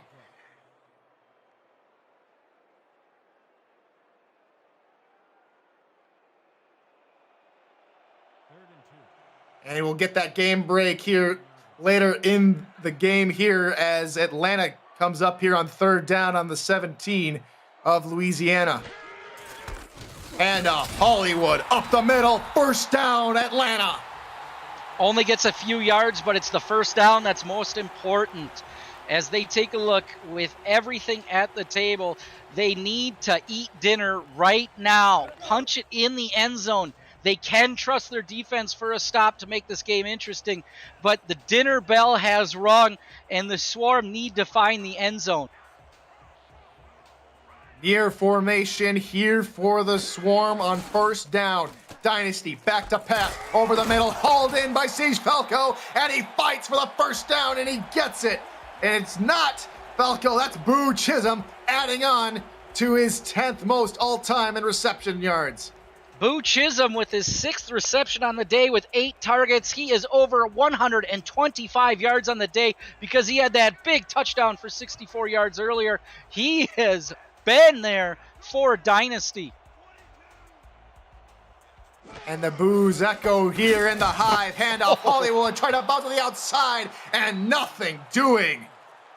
Oh, big stop by number 96, Blake Craze. We got a chance to dig into him a little deeper earlier, but it's going to be that linebacker play that will decide whether or not the Revolution can stop the touchdown. Down by 13, a field goal helps, but they're looking for a touchdown to dramatically cut into this lead. Handoff, Hollywood up the middle, stuffed again. That time, minimal yardage gain, and Luther Gahn comes up with the tackle. 13th carry for Hollywood today. A really interesting revolution formation on the defense there with all the linebackers stacked up over the top. It looks like they're going to rely heavily on the man coverage on that play, but this time it looks like they're coming out in zone. Coverage backs out from the line like you mentioned there, Ryan. Dynasty outside. That's hauled in. No. Just out of bounds was Boo Chisholm, and that looked awfully close. Oh, the little pirouette, and the red flag comes out of the back pocket, justifiably so. For the first time at any point in this game, we'll see R62. He's going to go under the hood and take a closer look at this one. I do believe he gets the 1 foot down. As you know, in the SFL, it is only 1 foot down that is required, and it gets down just in time. I think we're going to be ringing the dinner bell. We'll have to get the call here from R62. After review, the play stands. The pass What? was incomplete. The catch was It is not going to change. Atlanta loses a timeout, and it's not a touchdown. Incredible. That is a tough call by 62, but, you know, I wouldn't say anything about his vision. You can just hear the crowd, not just here at the Hive, but online and at our Twitch chat, at FTF Next Twitch chat. They are going crazy. They don't like the call. And as all of SFL Nation knows, RCD2 is not a friend of the SFL Nation, as field goal from Steele is up and good. And what do you got from us, Cam? The highlight's ready for us now. Okay. Thanks, Tyler. In a tie ball game, DC makes a critical mistake. Yeah, Cam, Synergy looking to go ahead here in the red zone with Josh Reese with a huge interception, then followed by a huge touchdown run by Keith Swearingen, and Charleston goes up 21-14. Swearingen's balling, and now DC's at midfield with about 4 minutes to go, trying to give the Dragons another shot back to Atlanta. Thanks, Cam. Thanks, Mike. Charleston leads that one 21-14 as the Revolution, now with 6 minutes left to go here in this one, just need to see this one out. Atlanta trying to climb back into it, only down by 10. They need something more than a 3-and-out this time around, Ryan. Yeah, they do. I can always appreciate good play by a number 22 safety on the field. Pickler back to pass over the middle and in out of the hands of Earl. Coverage with the Quanta Shine, and there's the news we were not looking forward to. Streeter out of the game as well. Nathan Smith gets the carries the rest of the way. Yeah, this is going to turn into Pickler's game. I think they need to take this offense back a step. We talked about it at the beginning of the game. You'd like to see them still run the football, but I think for the survivability, stick from the inside out plays, work the edges, and give Pickler easy balls to throw, and you should be okay if you're Louisiana. Pickler back to pass on second down, pressure coming, and he's going to be thrown to the turf with the sack. Leo Jefferson. Leo Nino. I cannot believe what I just saw. He is let loose from the line, and it is a rocket ship into Pickler, who is wrapped up and taken down harsh and with authority from Jefferson. That is the stop you're going to need. All of a sudden, you are sitting in third and long. Pickler is going to need to force a deep pass if he wants to get a first down. The cornerbacks creep up to the line of scrimmage, trying to play bump coverage here on third and long. Pickler back to pass. Pressure coming again. He's able to get it off to Twin Screw, who catches as he's falling down. And it only picks up a couple yards, and it's fourth down. Yeah, that is too bad they're not able to put something together. Two of the routes out of the four possible routes in that formation were short routes, and Pickler, due to the pressure coming up the middle, has to just take the simple dump off. He's safe with the football, which is not a bad thing in Louisiana's arsenal right now. You'll take the punt and live to play another day. Melanition's punt is away. Standing at his own 40 is Morgan, and Morgan hit immediately as he received it at the 43. I don't know who to get more excited for on this drive. It's a chance for Dynasty to have his redemption story, but it is a chance for the Revolution defense to continue to show how impressive they've been today. If they can force a 3 and out and keep Atlanta at an arm's distance, this could be their first win of the year. Dynasty chaining things on the line here on first down. He's back to pass. Deep 7-step drop, and he's going to be taken down behind the line of scrimmage for a 7-yard sack. It looked like that one was Luther gone on the sack. That's the kind of play you're going to need from that line. They need to get in there again. Clock winding down, 4 minutes, 40 seconds left to go. Another deep drop here for Dynasty. Pass near side to a wide open Siege Falco. And that is a 15-yard gain and makes third down incredibly small. Yep, a big, simple route combination. Get Dynasty set back in after the pressure on the last play. It does get to, that is a tough, ugly football thrown, but he is able to somehow get it 15 yards and wrapped up and run out of bounds. Just as important, though, it stops the clock. They're going to need some plays like that. Hunting season was not in session as that duck finds his target on that play and brings up a very important third down for this Atlanta offense. Dynasty back to pass again, fires near side again, it's caught again, Siege Falco again, first down. Hey, if you liked it once, you definitely will like it twice. Same route combination, working the edge, this time to the close side of the field. It means it's a shorter throw for Dynasty as he's able to hit him in tempo. 3-step drop, gets rid of it, and the Swarm are moving down the field. They're going to need a touchdown on this drive if they want to be able to win. Trips far side here on first down. Dynasty all alone in the gun. Back to pass. Over the middle. Deflected and nearly picked up off the deflection, but it falls incomplete. Chuck Diesel just knocks it down. I think that play was a prime example of the difference between the first half and the second half. In the first half, that ball found its way into Revolution hands. In the second half, the ball finds its way to the ground. That is what Dynasty needs. I think it is about time here to take the cap off the defense. They have an opportunity at the top of their screen. Same formation here for Atlanta. Dime package for the Revolution. Dynasty deflected again. Great coverage by Nathan Blake. Third down. The Revolution have figured out the slants play. That is the 7th time on the day that we've seen the Swarm go to what I would at this point call their comfort blanket, but it has not been comfortable today, as we believe 3 out of the 4 interceptions have occurred on that play.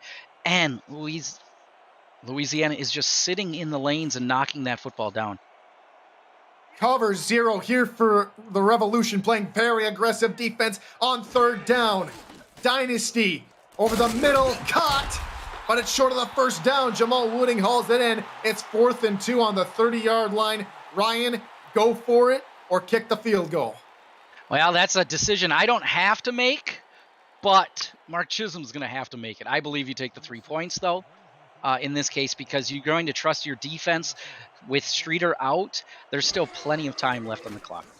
Quick snap on the field goal, and it's blocked! The Revolution special teams forces a block kick of their own. Sammy Steele is 1 for 3 today.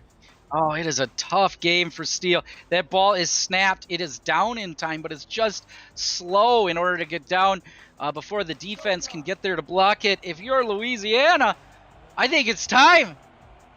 It's time. Oh, what a crazy football game we have here. Late in the 4th quarter, 4 wide receivers for the Revolution. Pickler back to pass, floats it far side, and that is caught and hauled in for a gain of 6. You'll take the 6 yards, but you hate to see him run out of bounds. If you are Blue there and Pickler, you almost are like, can you make the catch and just fall down? I just need you to stay in bounds. Let's keep this manageable. I like the 6 yards, but the stop on the clock could be costly. Power I formation. It's Nathan Smith, the tailback, as Streeter's out of the rest of the game with that injury. Smith gets the call up the middle and is going to be tackled after a gain of 2 by the swarming defense of the Swarm. not much room to run up the middle. What could come into play here and why we're seeing this clock continue to run is the fact that Atlanta challenged a play earlier in the fourth quarter that could have been a touchdown. It ends up gobbling up one of their timeouts as it was as the play was held up or upheld, but that pivotal timeout could come into play as the game goes on. I'm ticking away. Crucial third down here for the Swarm defense. 3 and change left to go in the football game. Handoff. Smith near side has the first down and more. Good run play for the Revolution. It's a first down. The Revolution set the edge of the line of scrimmage there, and Smith is able to take advantage of it. They only needed a few yards, and he's able to give them 5 more than a few, which is somewhere in the realm of about 8. But most importantly is a first down as we watch it. If you are a Swarm fan here in the stands at this stadium, you are looking at that clock and your heart is breaking. And it puts 8 men in the box to counter the power I here on first down. Revolution just keen on milking this clock as much as they can. Handoff. Smith up the middle for a gain of 4 before he's eventually stopped. Next Saturday on the 11 Sports Network, Week 5 begins next Saturday with a matchup in the Pacific Division when Vancouver meets Los Angeles in California. Atlanta will visit Jacksonville, plus live look-ins on St. Louis and D.C. and Las Vegas and Arizona. Coverage starts at 4:30 p.m. Eastern. The SFL on 11 Sports. Football season is only just beginning. And with that, we'll reach the 2-minute warning in this one. 2 minutes to go. Louisiana leads by 10. You're watching the SFL on 11 Sports.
Fourth quarter, 2 minutes to go here in Atlanta as the Revolution are trying to put away the football game. Pickler back to pass, tipped, and it falls incomplete.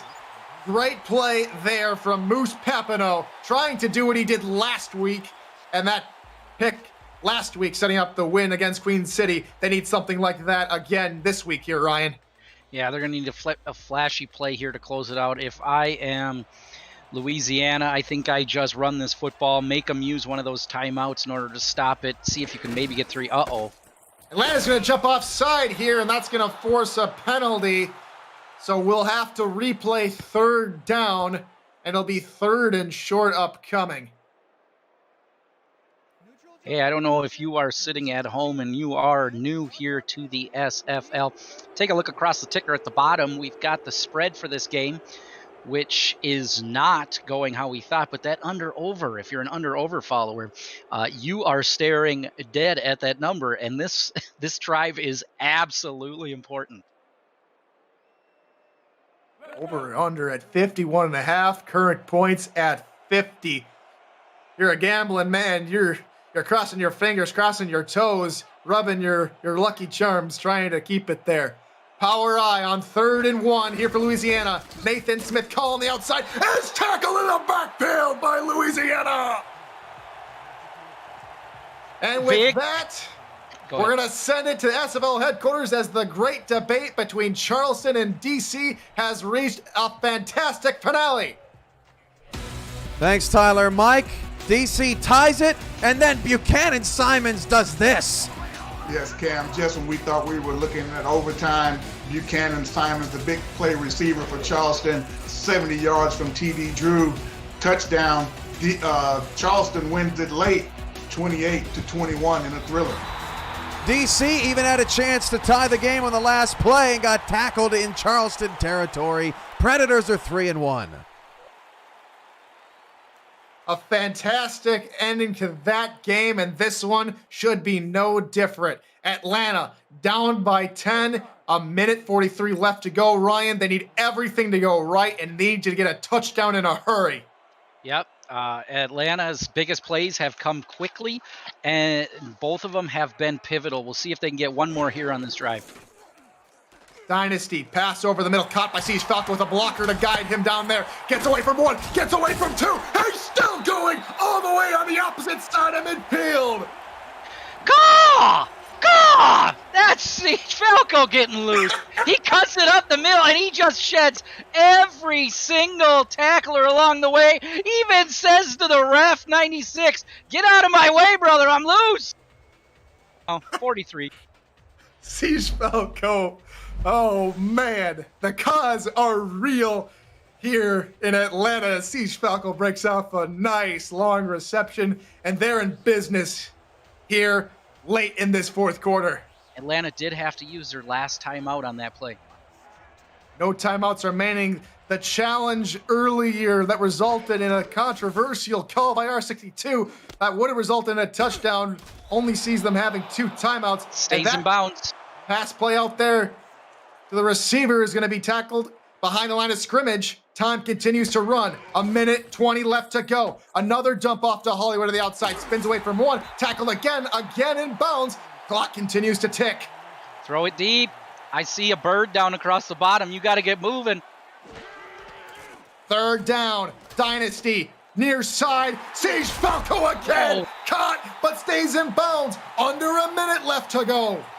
Roland Hood, we haven't heard from him much there, but uses every bit of muscle in order to keep Falco in bound. 50 seconds and counting. They took 15 seconds just to get back up and set the line. Dynasty dumps it out, far side caught, and finally it's Boo Chisholm who gets out of bounds with 41 ticks remaining. You only get 3 yards on that play. It's one of those scenarios where I don't know if you're not better just spiking the football in order to stop the clock. 41 precious seconds. Atlanta is not out of this game, but they're going to need a big splash play in the next. You might be able to get away with 2 plays, but do not get caught in bounds. Cover 0 here for the Revolution, trying to confuse Dynasty. Back to pass over the middle. Picked up! That's going to do it! Bennett. Tank Bennett forces the 5th interception on the day, and that's going to ice this football game. That is Bennett's 2nd, and somebody get out the artillery because Tank has brought the game home. Louisiana is able to pop the corks. They've been waiting for 3 weeks. There is only 35 seconds left. I don't want to mark it over, but it's all but victory formation. So if you're an offensive player, this is your favorite play to run. The victory formation for the first time in the season for the Revolution. They'll come out of Atlanta with their first win as they'll move to 1-3. Atlanta's going to fall to 2-2 on the season. And Ryan, before Streeter went out, he was having a fantastic ball game. Yeah, he would be my player of the game. It's crazy to think that the player of the game for a team can go out before the end of the first half and still probably be the player of the game. But if it wasn't for his play today, I don't think Louisiana would have won. So as we see the clock tick down to quad zeros, it's going to be the Louisiana Revolution coming out of here with the victory 30-20. For Mark Chisholm and Chris Porter on stats and the commissioner Cameron Irvine as the producer, I've been Tyler Falk along with Ryan Yosef. Thank you so much for joining us. We'll send it back to the SFL headquarters for the post-game report.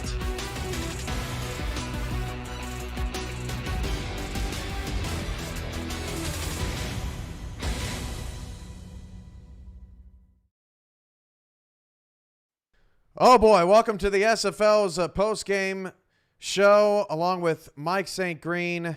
I am Cameron Irvine, and wow, in this first block, we saw a blocked punt, a blocked field goal, a blocked extra point, a game-winning touchdown, 2 injuries on back-to-back plays, and a crap load of slants that didn't work for Atlanta, and Louisiana wins their first game and improves to 1-3. Your thoughts, Mike? Wow, what a set of games. A wild way to start this Saturday slate.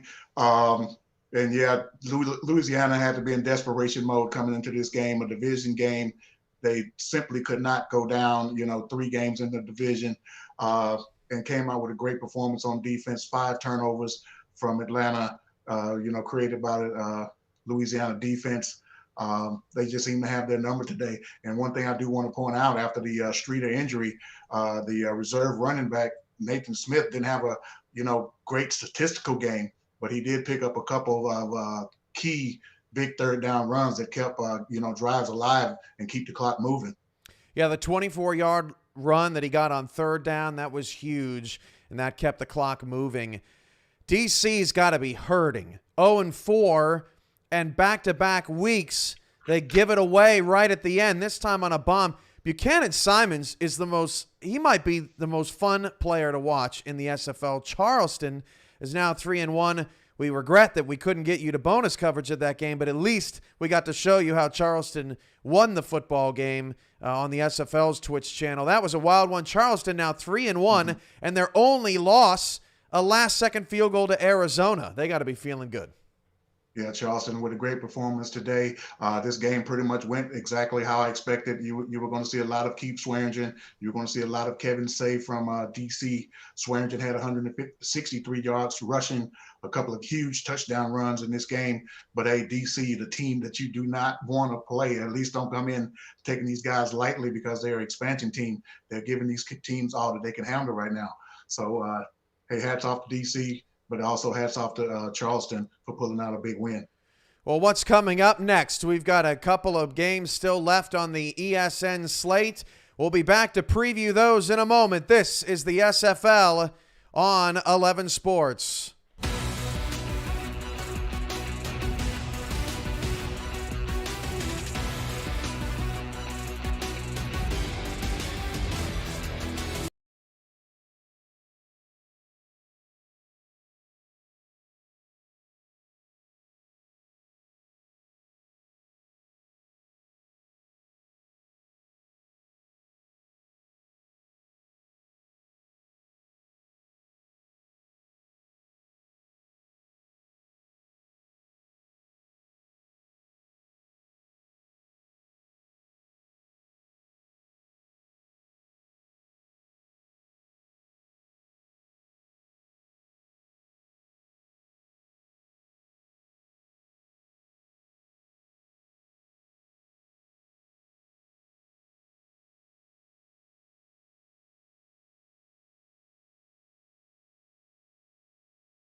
All right, welcome back to the SFL's studios.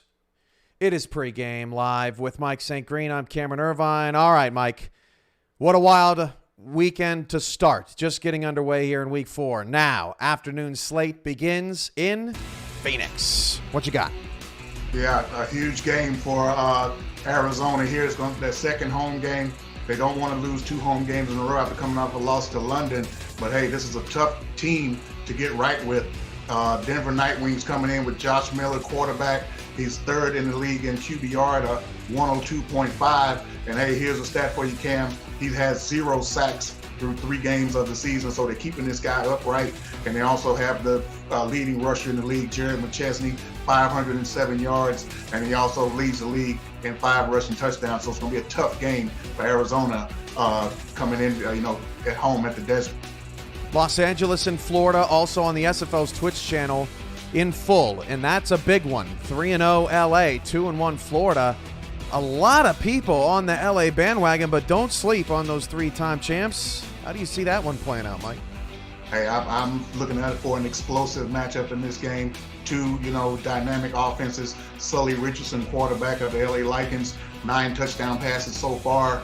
Running back Robert Johnson, he's 2nd in the league in rushing, 384 yards. He's averaging 5.9 per carry. So, and also you look at their receivers, Davies Reed, tight end Jack Flash. They're both sharing the team lead with 18 receptions. So LA is going to be tough to stop on offense. And you look at Florida, they want to get the rookie Bullet Boletsky involved in this offense in the running game as well as coming out of the backfield. So look for a great explosive game down in South Florida.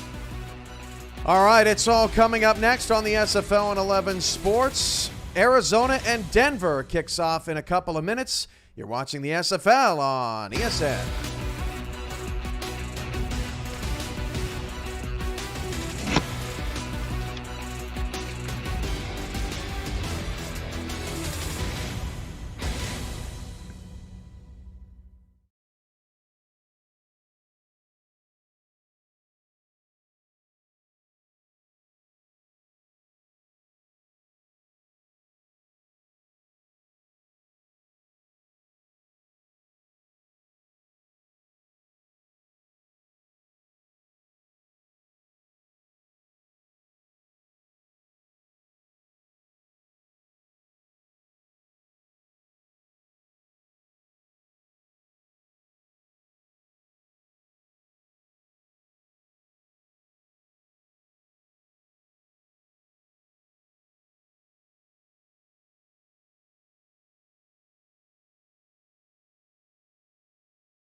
.11 Sports and For the Fans welcomes you to the following presentation of the Simulation Football League.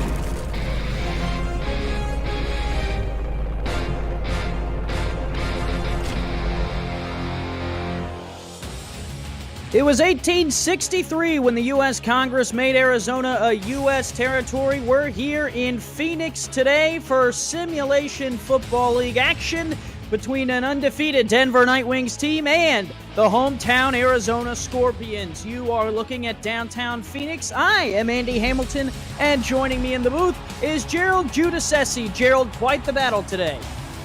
Definitely, you have one of the strongest total teams in the SFL this year in Denver, going up against an Arizona Scorpions team who is in the middle of the pack, but is a very, very scrappy team. Fatality Field lays host to tonight's contest.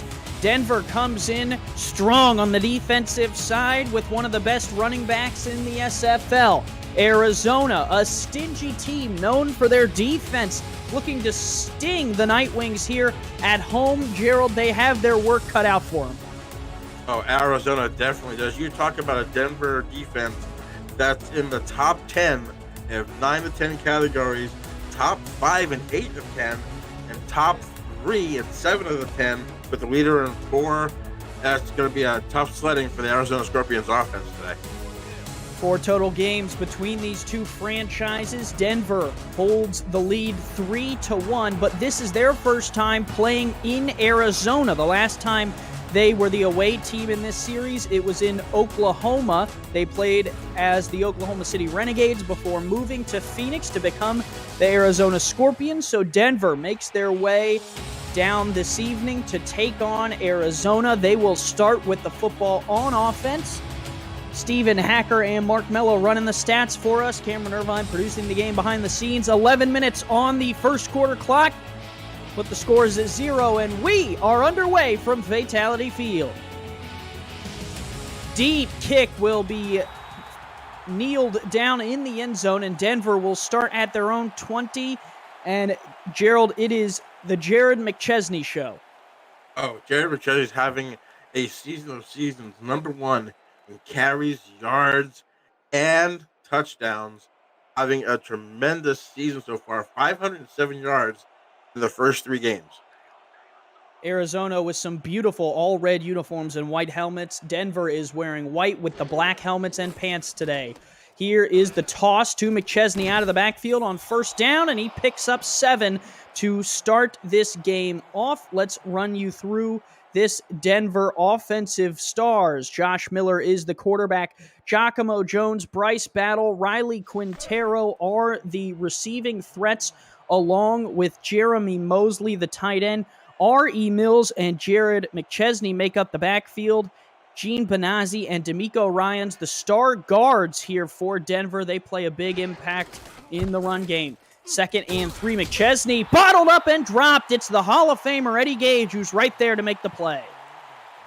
If anybody knows how to tackle in this league, it is that man, Eddie Gage.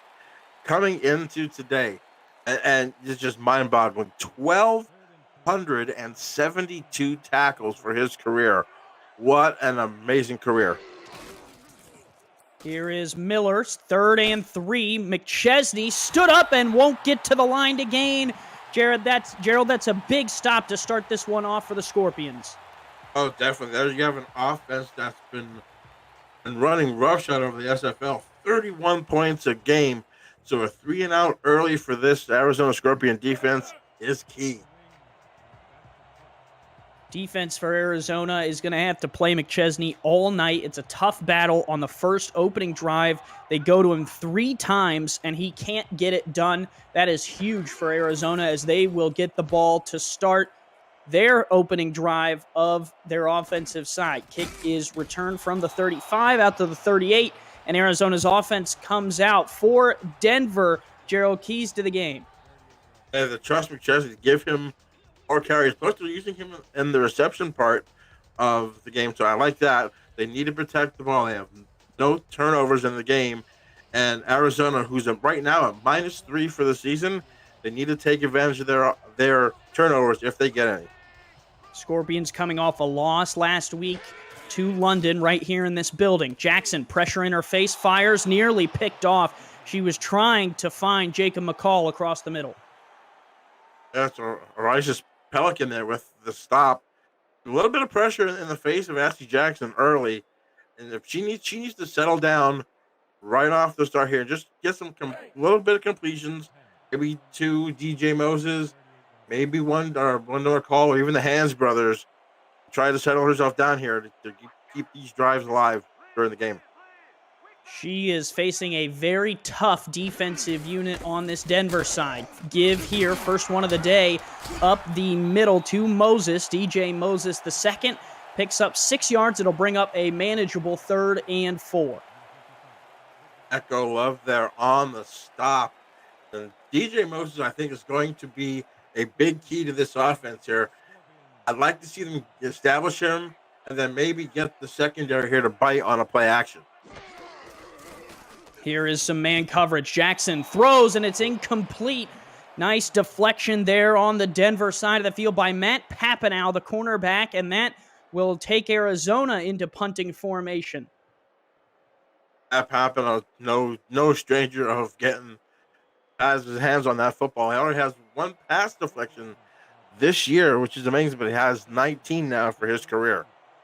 2 3-and-outs from both teams. Both defenses came to play today, Gerald, and that means that Denver is going to get the football back. They went to Jared McChesney all 3 times on last drive. They're coming after the punt. They won't get there, and the punt is away. Denver will return from their own 15 out to the 19, and that is where we'll see Josh Miller come back out onto the field of play. They beat Baltimore last week, Gerald, in quite the battle. A 31-16 victory on the road, or at home, excuse me.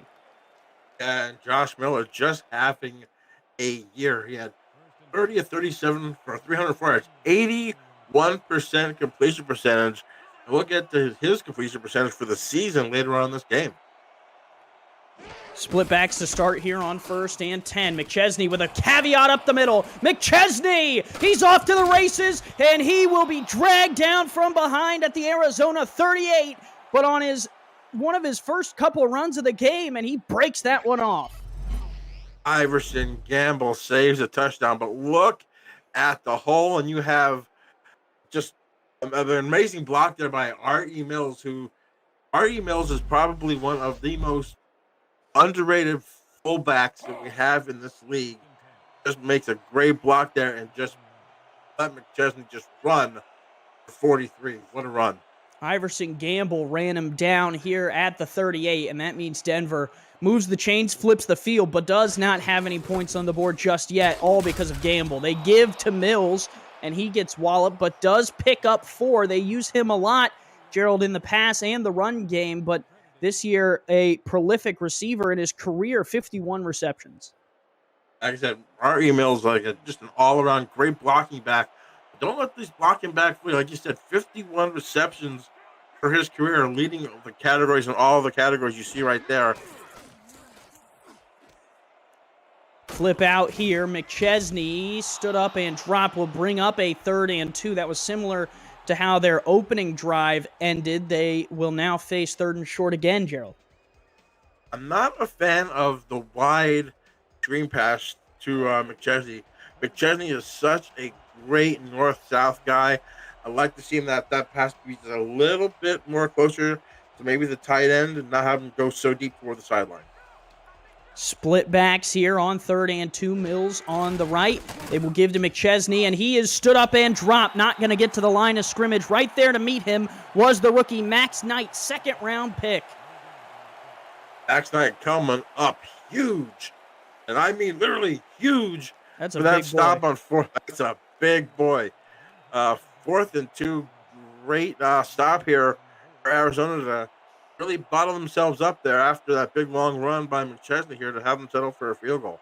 350 pounds, Max Knight met him in the hole, stopped him. Jackman is up and through from 46 yards. He is 3rd in the SFL all-time in makes and attempts. He puts that one through and gives Denver the 3-0 lead. Gerald, it was all because of that one McChesney run. Other than that McChesney run, the Arizona defense has played really, really well so far. I mean, that was just on the blocks were on point by that offensive line on R.E. Mills. So give Arizona's defense credit for stopping Denver and only holding them to 3. It was a 5-play, 51-yard drive capped off by the field goal, and McChesney got 43 of the 51 on that one carry. So that tells you anything. It tells you that McChesney is probably a key for Arizona for stopping this game, Gerald. Oh, definitely. They have to use their number 5 on the run defense. And as you saw, number 1 offense rushing for Denver. They're stopping him except for that one long run. They need to sustain long offensive drives here to keep McChesney in a high-powered offense off the field. 4 wide here for Ashley Jackson. She will play action, and she's going to throw deep. Jackson finds a receiver across midfield. The catch is made. It was a big one to Mr. Hands. Are you in good hands? Yes, you are. Donnie Hands with a big catch. And this is what I said about using that play action pass here to maybe freeze the secondary a little bit. Great concentration there by Donnie Hands to bring that one in. I love the play action pass going to DJ Moses to maybe freeze that secondary, as I said before. And the third key to the game for Arizona is to not turn the ball over. Right now, they're -3 in turnover ratio. They need to clean that up if they want to beat Denver. Turn that into a track meet. Double coverage over the top. Big play will put Arizona at the 50-yard line. Dump out of the backfield here. Oh, what a hit! Papinow just said hello to the backup fullback, Nick Rockford. I'll tell you what, Rockford got rocked on that play. Yeah.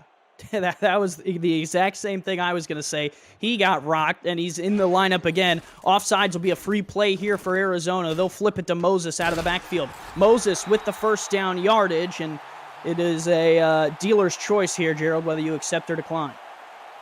If he got the first down, I would just accept the penalty here. I mean, decline the penalty. Have the first down. DJ Moses out of the backfield doing a very good job so far this season. Already has 10 catches to make that 11 or 12 on the season right now. Only averaging 5.6, but it's dangerous coming out of the backfield. Yeah, he a little bit unspoken. I was just going to say, Moses out of the backfield, only 204 receptions all time to Jared McChesney's 335, but he averages more every time he catches it. 5.5 yards a catch for Moses. That moves the chains, and Arizona, despite being down 3-0, sees another first down. Give Moses, and he will pick up a couple. Just dragging the defender along there, Michael Rochester, for a gain of at least, I think, 3 or 4 yards, but that's definitely power running by DJ Moses. And this is a great response here from the Arizona Scorpions to maybe combat that field goal from Denver with a touchdown. 2 in the backfield. Give Moses up the middle again. Ran into some trouble, and he will go down on the defensive play. That was Echo Love, the outside linebacker. That was blown up from the start.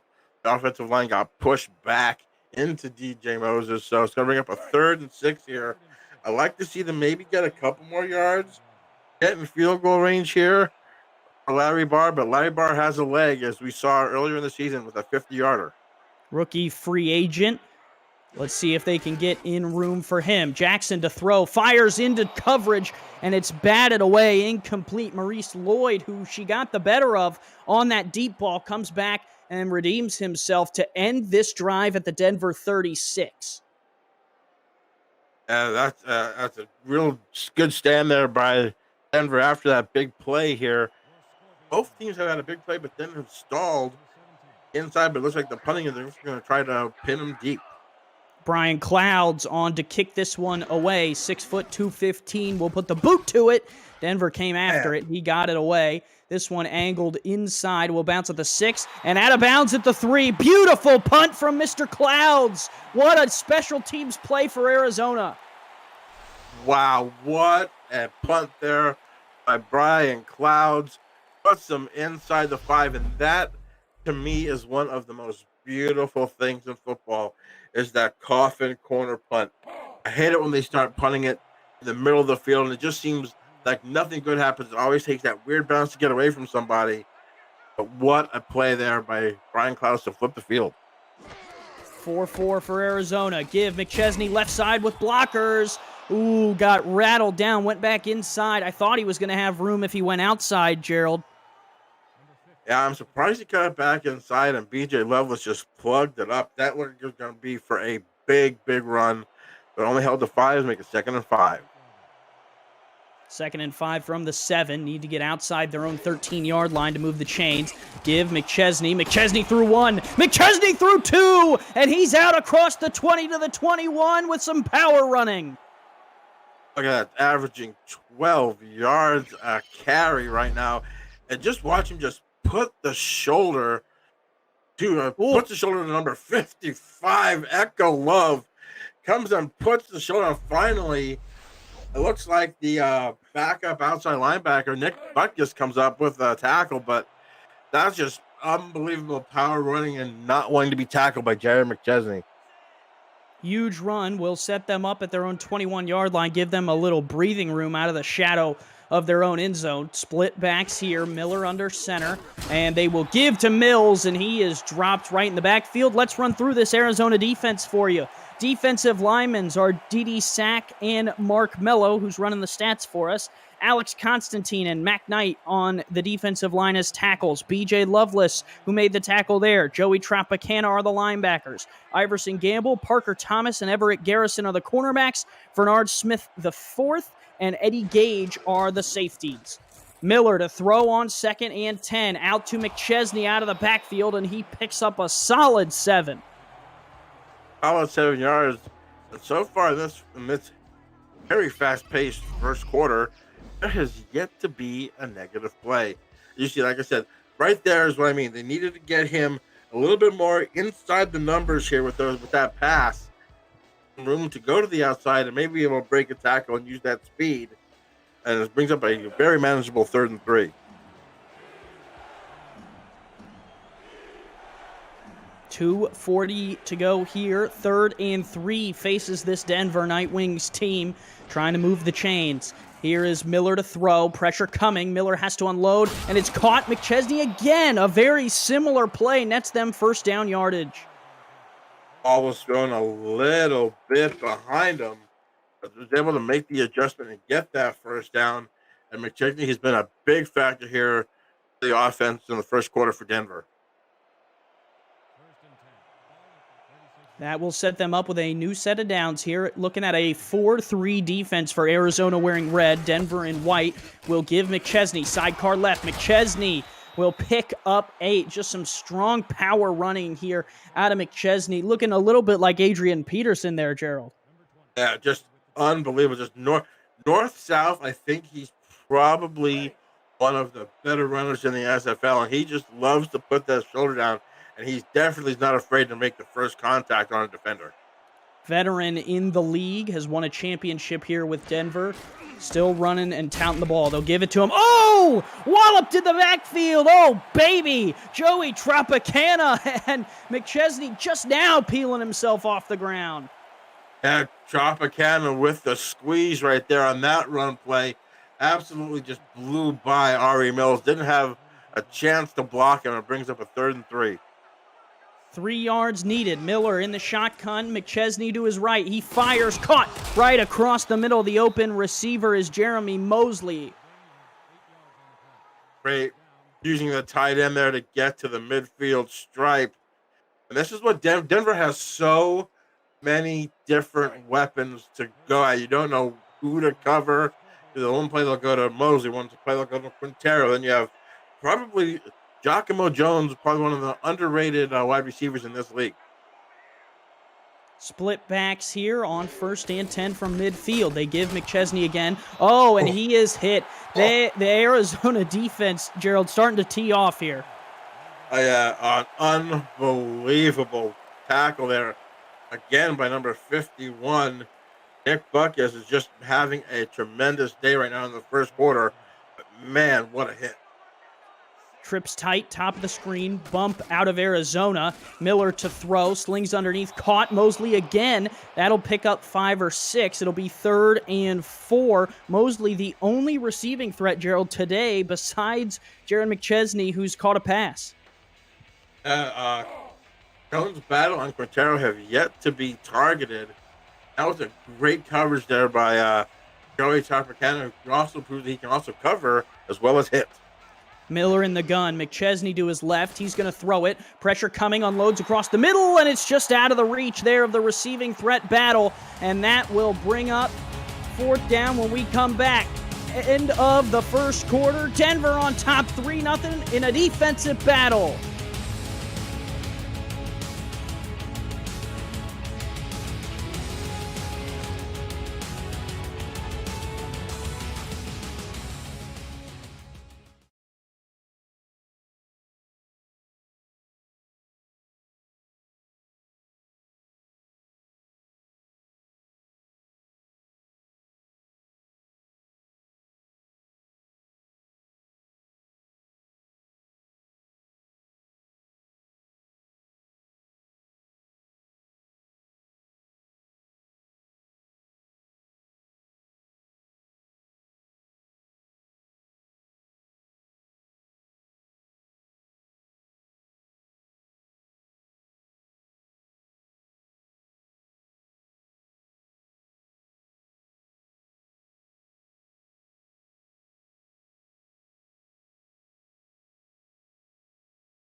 Back here in Phoenix, Arizona, Denver, the Nightwings 3-0 on top of the Arizona Scorpions by one of the slimmest of margins. I am Andy Hamilton. Joining me is Gerald Giudice in the booth tonight, Stephen Hacker and Mark Mello in the stats truck for us this evening.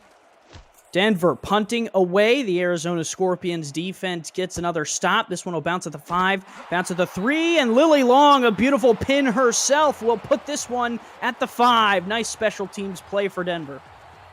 Let the punters shine.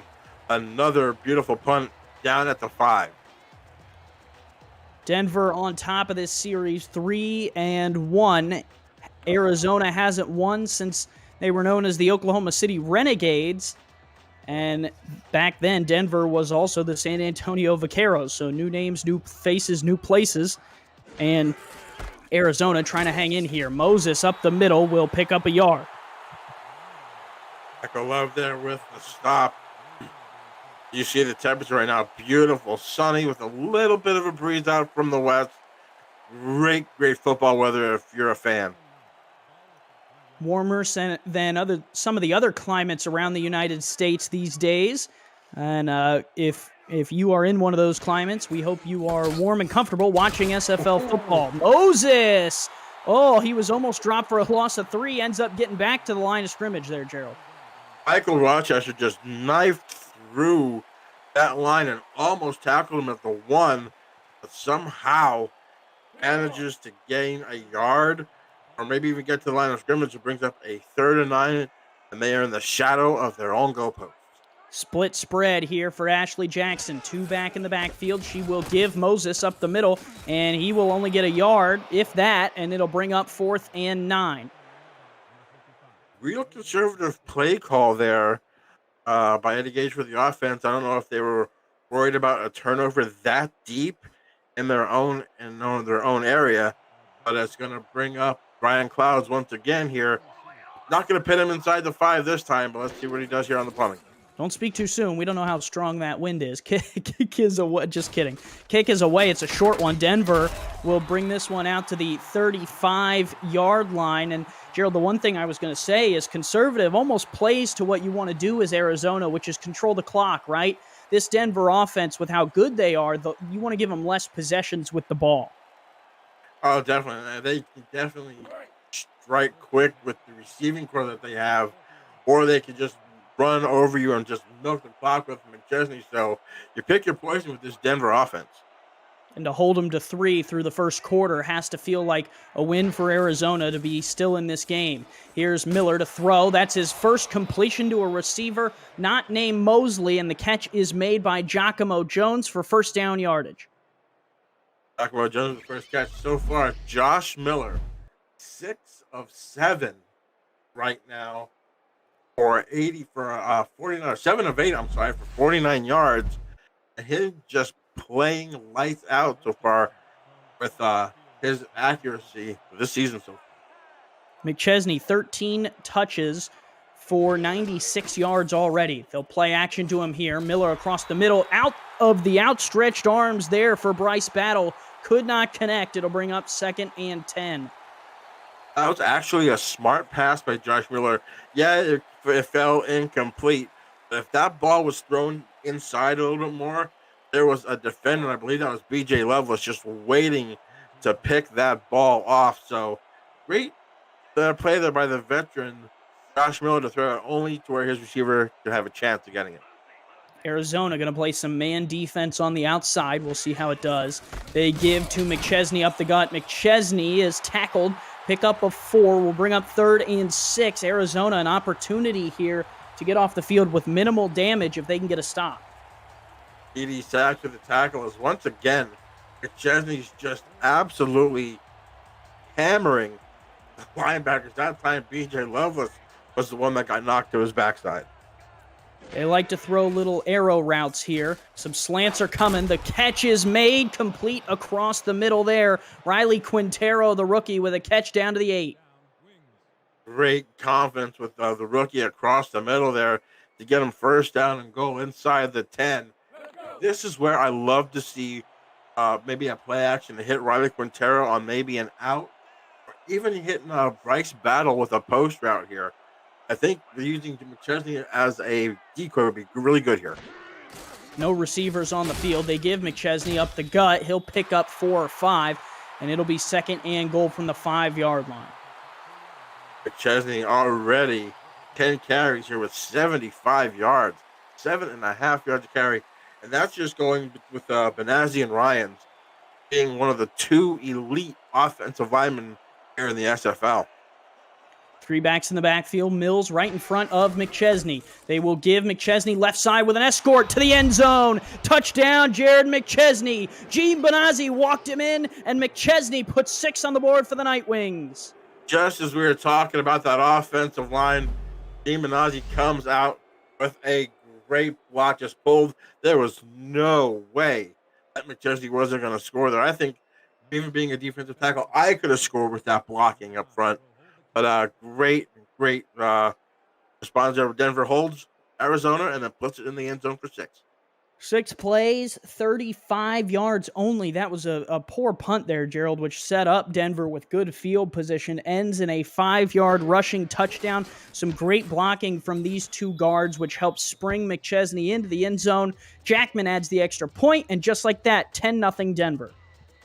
And this is where, if you're Arizona, you need to start moving the ball. Can't be conservative, because right now with 10 points, I mean, Denver's only averaging 31 for the year, so they're actually still in the ball game. But you can't keep giving Denver short fields or not having sustained long drives. This can get out of hand in a hurry. Kick is away. Arizona will take a knee. Let's run through this Scorpions offense. We've seen him a couple times today. Ashley Jackson, the quarterback, is flanked by DJ Moses, the second behind her. Donnie Hands, James Hands, and Jacob McCall are your receiving threats, along with the tight end TJ Punk. Sean Crooked and EJ DeQ are the offensive tackles, both playing in their second year here in Arizona. Jackson will start on 1st and 10 in the gun. Moses to her left. A little bit of a low snap. She corrals it, fires to the outside, and it's caught there. Jacob McCall with the grab out to the 36. Jacob McCall just finding an open area in that defense and just sat down and gave Ashley Jackson a great target, as you saw right there. Looked like there was some miscommunication back there as Nick Kindler went to the inside instead of the outside, was left a wide open passing lane for Ashley Jackson. 7 minutes in the second. Still plenty of football to be played. Trips tight, bottom of the screen. Moses behind Ashley Jackson. She will throw. Fires on the out route. Picked off. Matt Papineau. And he will make it down to the 26. Oh, what an interception that turns the tide. Just read Ashley Jackson's eyes right there. And Papineau comes up, as you see right here. Just read the eyes perfectly. Just stepped in front of the pass. And a tackle right there by McCall. That would have been a pick 6. And that was one of the keys they needed to win the turnover battle. Right now they're -1, and they have already put Denver in field goal range.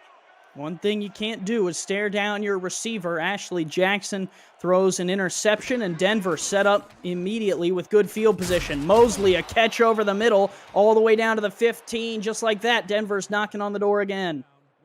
And this, you can't give Denver any extra possessions, because they will just destroy you and get points, whether it's with the leg of Kramer Jackman or on the legs of that man right there, Jared McChesney. It could be 17-0 here really quick. 3 wide, shotgun look here for Miller. Miller to throw, fires across the middle, caught. Late flag coming in. Might be a late hit, although I don't know if that was warranted. Battle with the catch, though. That was an amazing catch. I have no idea. It looked like you might be getting an unnecessary roughness penalty, which, see how that could have been a late hit. But either way, Rev 62 showing is showing the fans showing their displeasure to ref number 62. That might have been called for a helmet to helmet. I'm not sure. But either way, it's going to put them knocking on the goal line here at the 1. And I believe if you're Denver, It's time for number 32. Mills is right in front of McChesney. They ran out of this formation earlier. They give to McChesney, and he is dropped short of the goal line. Could not get there. Nice job by Arizona's defense. Eric Garrison, one of the players right there with the tackle. And that, surprisingly, he went to the outside of that. It looked like there was a great push up the center. Let's see what happens here on 2nd and goal. They give McChesney again. He gets away! And the magician, Jared McChesney, is in for 6 more. He was stopped for a 3-yard loss in the backfield and just absolutely ran through the defenders. He's been doing so far all of this first half. And big-time players make big-time plays. And Jared McChesney with his 2nd rushing touchdown of this first half puts Denver up 16. Speaking of big plays, it was Matt Papinal's 13th career interception that set up that scoring drive for Denver, taking this from a 10-point lead to a 17-point lead pending this extra point, which is up and through. 17-0 Denver on top. McChesney caps it off, Gerald. As you see, 1st in carries, 1st in yards, 1st in touchdowns. And that, I mean, he's just already added 2, so he's up to 7 touchdowns right now in 3.5 games of football. Having an unbelievable start of this season here for Jared McChesney. And Denver's rolling right now, 17-zip. Arizona was in decent position there with it being 10-0. Now finds themselves down 17. And if you're a Scorpions fan, you just kind of got to feel like you got shot in the foot there a little bit by yourself, but that doesn't mean that you can't get back into it. The defense has shown some stops, Gerald, especially when Denver is not within the Scorpions 20, 40, 30, 40-yard line. Oh, definitely. When Denver doesn't have the ball, like you have to start the drive on Arizona's side of the field, Arizona's defense can hold up, but they just can't give those defensive collapses. Big play to open this drive. Catch made by James. Hands across the middle to the 37. And if you're Arizona, not a time to panic, Gerald. Oh, definitely not. There's a whole other half of football here. You have we have a great receiving core. You have a great running back. You just have to be patient. You can't push as much as you think you need to push being down 17. You just need to give what the defense takes you for right now. Get some points on the board here and just stop this momentum. Plenty of time left. Bunch formation, bottom of the screen for Ashley Jackson. Moses in the backfield. She will throw. Pressure coming, unloads across the middle. Caught. 1st down yardage there to the 48. Wow, really threaded the needle there. Yeah, that was Adam Wiseman. I don't know if that ball he lost it in the sun or whatever, but that looked like it was going to be a pick, but somehow find its way in the hands of a red jersey and gets the 1st down. 2 backs in the backfield, 2 tight ends offset here to the bottom of your screen. They will give Moses right up the middle. He will pick up 3. Visit the all-new SFL League website at simulationfl.net for info on how you can create a player and join our community. The league and the teams that play in, links to apparel, helmets, and a comprehensive history of the Simulation Football League. Over 1,400 games and the 1,000 of players who have hit the virtual field. The SFL, we put the fan in fantasy. 2 in the backfield here. And Jackson is going to throw, moves around in the pocket, flips out to Moses. One of the more athletic plays. Moses still on his feet, picks up 3 or 4. Wow, everyone was putting in all the effort there, Gerald. Wow, Ashley Jackson avoids a sack, sidearms it somehow to DJ Moses, who somehow ended up getting positive yards out of that. That looked like a fire sale of a play, but it gained them yards, and they have a 3rd and 2. Twins, bottom of your screen. Jackson under center will give. Left side, Moses strings it out, has the 1st down. Moses spins underneath and gets to the 39. Nice blocking.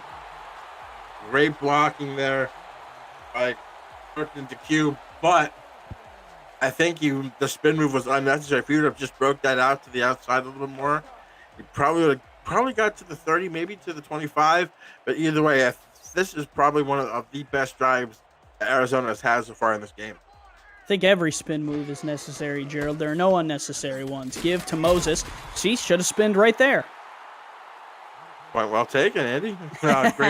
Great tackle there. Wiseman coming up. It's going to be 2nd and 7 here. They're just like you said on the brink, I think, of Larry Barr's field goal range here. I love to see them get another first down. Maybe somehow get the tight end involved with this pass right here.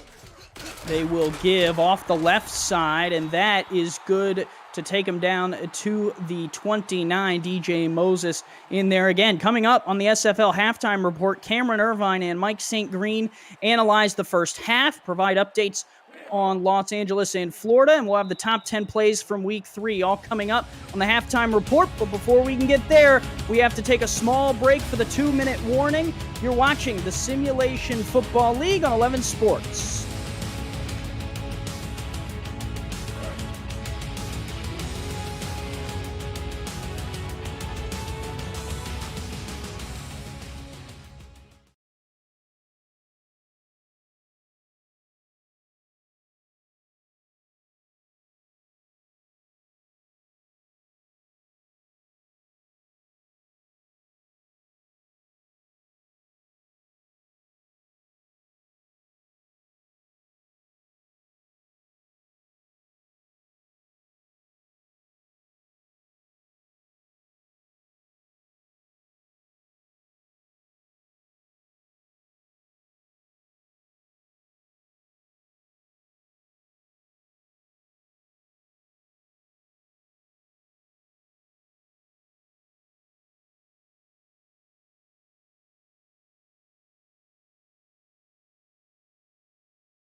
Simulation Football League action. I'm Andy Hamilton. Joining me, Gerald Giudice, for this battle between Arizona and Denver. The Nightwings in white, Scorpions in red, 3rd and inches. Moses running all the way around, and he's going to lose yardage. Not what the Scorpions wanted.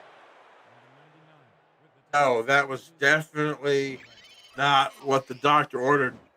There's Troyer coming up with a tackle for loss right there alongside big number 59, Sam Blanchek, and it's going to bring up a 4th down. Let's see if they are going to bring out Larry Barr here.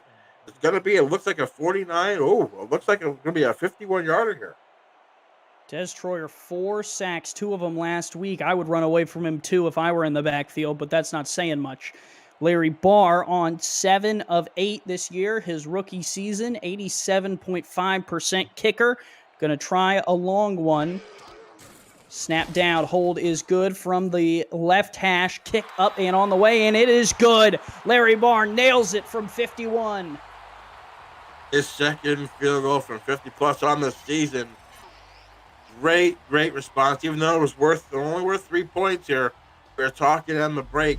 Other than the punt that left him at the 35 and that interception, this has been a pretty good showing here by the Arizona defense on that. The Arizona was a 9-play, 46-yard drive, capping with that Larry Barr field goal.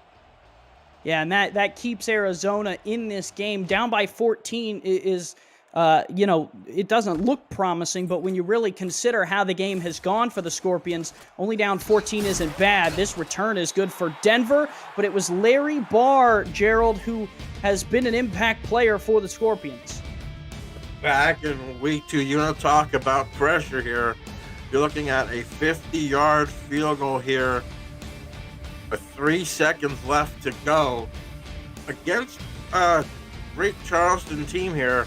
And Larry Barr, comes up and just drills it. Gives you the shades of Matt and Chris Barr from the NFL. Hopefully he has a great career like his, I shouldn't say his namesakes, but his sound-alikes there. But a big field goal there. At least put points up for Arizona in this game.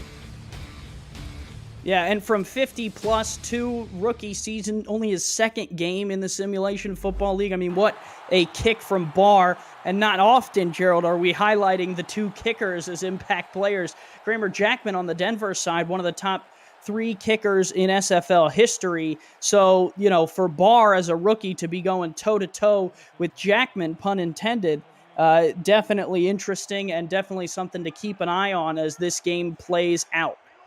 3 receivers, bottom of the screen for Miller here. New set of downs for Denver. Pressure in his face. Miller fires. Caught down the right sideline. Oh, baby! Down to the Arizona 22. It's a huge play for Giacomo Jones to flip the field. Like you said, it definitely flips the field. Took the words right out of my mouth. As you see, he just absolutely blew by the defender there. I believe that was Iverson Gamble. And just another perfectly thrown football for Josh Miller, who right now is 11 for 13, 84.6% completion percentage. And that's a big thing here with Josh Miller so far in this season. Well, talk about gambling. Arizona playing one-on-one on the outside. Jones on a go route. I mean, that's about as gambling as it gets. Miller, a veteran, finds him and flips it for a huge gain. Out to McChesney now on first down, a pickup of 8, and Denver's going to go hurry. I think they found something in the defense there, and it looks like McChesney's going to be uncovered right now out of the backfield. They need someone to get on a helmet on him. 3 receivers wide. Here is Miller to Mosley. Caught. Mosley will get down to the 3. Denver has 2 timeouts. I think they should be using one here to not maybe rush the play here and create a mistake. First and goal. Miller out route to McChesney. No, out of bounds at the 3. It'll be second down. The referee was in the middle of that there and absolutely got leveled as the players were just like, get out of the way, get out of the way. This player's going to stop the football. Bring up second and goal here at the 3. I would love to see a little pitch here. Maybe the T, maybe Jeremy Mosley or R.E. Mills right now. Denver trying to extend their lead. Bunch formation bottom of the screen. Miller under center. 5-step drop. Looks to fire across the middle. Cut! Touchdown, Denver Nightwings. It's R.E. Mills with the grab. His 3rd receiving touchdown all time. As I was saying, I'd like to see Mosley or R.E. Mills. And R.E. Mills comes up big. And that could be a dagger for this Arizona Scorpions defense as they just drive the football 70 yards in only 5 plays. R.E. Mills, like you said, with his 3rd touchdown catch of his career, and it puts Denver up 20.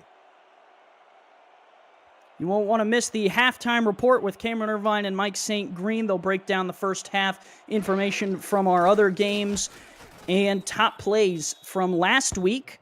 All coming up here in just 23 seconds. Jackman adds the extra point, a 21-point difference here. And like you said, Gerald, that really hurts this Arizona defense, who we were talking about was playing so well. With the cards that they were dealt with the field position, they give up one big play here and they pay the price.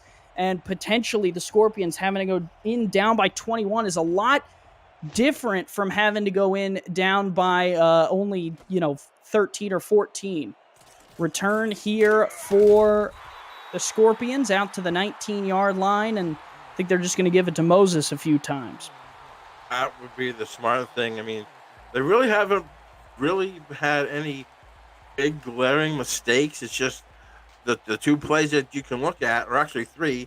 the bad punt by Brian Cloud, setting them up inside the 40-yard line, the interception, and then just that one big play there on that last drive. Other than that, Arizona really hasn't been playing that bad of a football game. Play action. Jackson going for the home run, ball caught down to midfield, and they're going to hurry up instead of taking a timeout. Why? Call your timeout. They're wasting so much time. They might not even get this play off. They won't. They will burn the timeout now with 3 seconds left. Arizona has to scramble around, and there's a look at Eddie Gage. I mean, Gerald, those are the differences in games that decide winners. Yes, Eddie Gage not happy with Ashley Jackson right there. That basically wasted 9 seconds on the clock, and that gives you maybe 2, maybe even 3 shots at the end zone here, or even get one in the middle of the field to give your kicker a chance. You know he can be good from 50, but I think that's just a waste of seconds on the clock, and you can't do that. Jackson going to line it up for the Hail Mary. Blocked well so far. She gets the throw off deep down the right side of the field. Back of the end zone. Tipped up and incomplete. And we will head to the halftime break. Denver 24. Arizona 3 points. It was Maurice Lloyd who deflected it. Great play there by Maurice Lloyd. Just knocking the ball down. We're going to halftime. Denver up.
Welcome to the SFL Halftime Report alongside Mike St. Green. I'm Cameron Irvine. A 24-3 lead for Denver at the half. But if the previous game taught us anything, Mike, it's that you can't count any team out of an SFL football game, as Atlanta almost completed that comeback. But the big question of the first half is what has happened to Arizona's defense. They are getting carved up just like last week. Yeah, Cam. They've given up 41 points last week, 30 points the previous week, even though they did win that game. And actually, they gave up 27 in week 1. So yeah, what has happened to this vaunted Arizona defense that they've typically known for? But hey, I think I have an answer for that question, at least this week.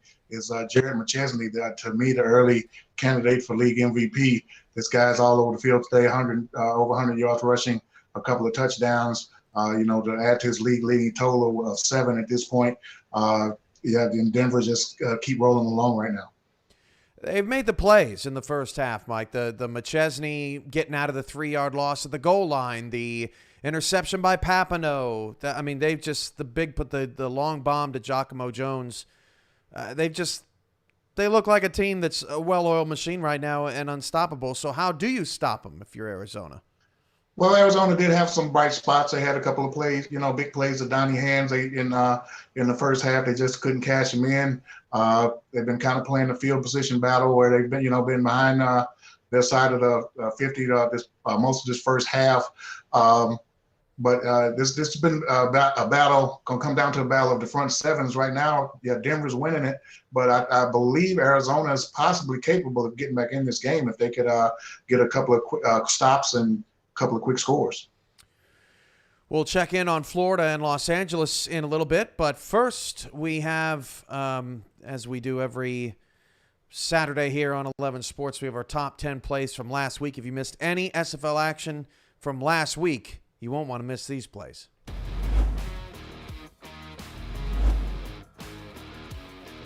Yeah, Varner, career all-time, 197 attempts, 186 makes, good for a 94%. As pressure off the edge, Synergy able to get away from it, but it leads to a Dan Tritz sack. Tritz with 5 sacks here in the first half. What an amazing performance so far. And Dan Tritz now standing over Synergy and showing off his muscles, flexing to this home crowd. 3rd and 11. Caswell, 6-step drop, fires down the field. This time it is intercepted. It's Moose Papineau. He's going back the other way. He's got only one man to beat. That's the tight end who tackles him at the 24. Oh no. Boy, Colin Papineau, what a great play. And a solid run back, too. As the Moose was turned loose, pass intended for Deezer Powell. Showing a little RB instincts and just heads for the sideline. Vancouver in the red zone for the first time today from the 17. Pepper under center with 3 wides and 2 in the backfield. Fires over the middle, pass is caught, one-handed catch for the game's first touchdown and the first career touchdown for Andy Hamilton. Happy birthday to you, sir, and Vancouver takes the lead. Well, that's the benefits of having a 6'6" third wide receiver there. You could. As JQ moving around in pocket, throwing it, and it's going to be the 4th interception of the game. And it's down the sidelines. Is he going to take it all the way for a pick 6? He's being chased. No, he is going to go. Adam Leach adds to an impressive day, stopping Sandro Robinson, and there gets the pick 6. Yeah, unbelievable. I mean, you see the hops on that guy when he went up for the interception. Let's see here on the replay. I thought it was going to sail over his head and into the receiver's arms, but man, he went up there in the stratosphere to bring that down. Just a big play right there. I mean, great job by Adam Leach. I mean, he gets his first career pick 6. Periodic updates from Fort Worth and Tulsa. The game is in the first one. He does 0 breaks attack, and there he goes to Queen City. Holy smoke. He just exploded like out of a cannon, and he shoots down to the end zone. An inspiring run on the previous play. Well, we can do more of that, he says. He just gave it up the middle as a trap, followed his blockers, ran over to safety again, and he was off to the races. Maybe Bryce Battle. Well, man, they'll go deep down the field, and it's caught! Oh, he mossed him! Unbelievable catch for the rookie! Riley Quintero puts the Nightwings way out in front. Quintero with his first SFL touchdown, and what a touchdown it was. Just put it just where only Riley Quintero can go out and grab it. What a drive for Denver, coming back after. Looked like they were going to be snake bitten with the turnovers. Alex Perez almost had a chance to pick that off after the deflection, but instead, Lone Star will settle for a punt, and maybe Houston will have a chance to do one play. We got a block punt! What a block! Unbelievable. Cash blocks the punt. It was recovered by number 28, Eric Simmons, and Houston has great field position. Cash basically went in there untouched, got a finger on it, and now this horrid play call, it comes back to bite Lone Star. That's surefire yardage for Carroll. And are they going to do it 4 in a row? No, they go over the middle. It is caught. He is gone. Touchdown, San Diego Mavericks. That's the first time anyone said that phrase. And what an amazing touchdown coming across the middle. They go to the sideline 3 times in a row. Jacksonville commits to it. They bite. Connor Weston burns them up the middle. The safety's cheating down, and there is no one there to defend him. He breaks the tackle, and nothing but daylight in front of him. Huge play for San Diego. This offense is coming alive here tonight. On the SFL Gen Chat, you never really see it out on field. But I guess there's first time for everything as he hands it off to Bolensky. What a juke! Oh man, that man's ankles are eviscerated after the play. Put that thing in the top 10. Look at this replay. We're gonna get the backside view. Look at that push. Snap. Oh man, that linebacker needs new ankles. The right. 3 wide receivers for Synergy. Mexico City brings 3. Post caught! Jeff Banfield gets into the end zone. What an amazing one-handed grab by Jeff Banfield. The ball thrown a little bit too far from the receiver, but sticks his hand out there, pulls it in, and gets almost the tying score here, pending the extra point.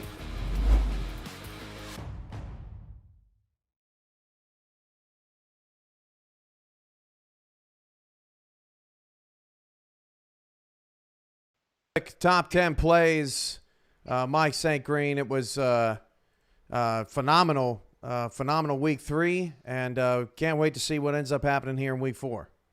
Oh yeah, it was a great week of SFL action. All of those highlights were great except for play number 3 against Jacksonville. Other than that, they were all great. When we come back, the second half of Denver and Arizona coming up next. You're watching the SFL on 11 Sports.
We welcome you back to Phoenix, Arizona. Due to a technical difficulty, missed the opening drive here, but it was Jacob McCall, Gerald, who found the end zone for the Scorpions. That's a big touchdown for Jacob McCall there. You see Ashley Jackson back-to-back, had a great pocket and absolutely just threaded the needle right there. As you saw, the defender, Nick Kinley, also had a chance for that. And what a touchdown there for Arizona to get them back in this football game. And great coverage there by our technical crew there to do it. So let's get back to the action.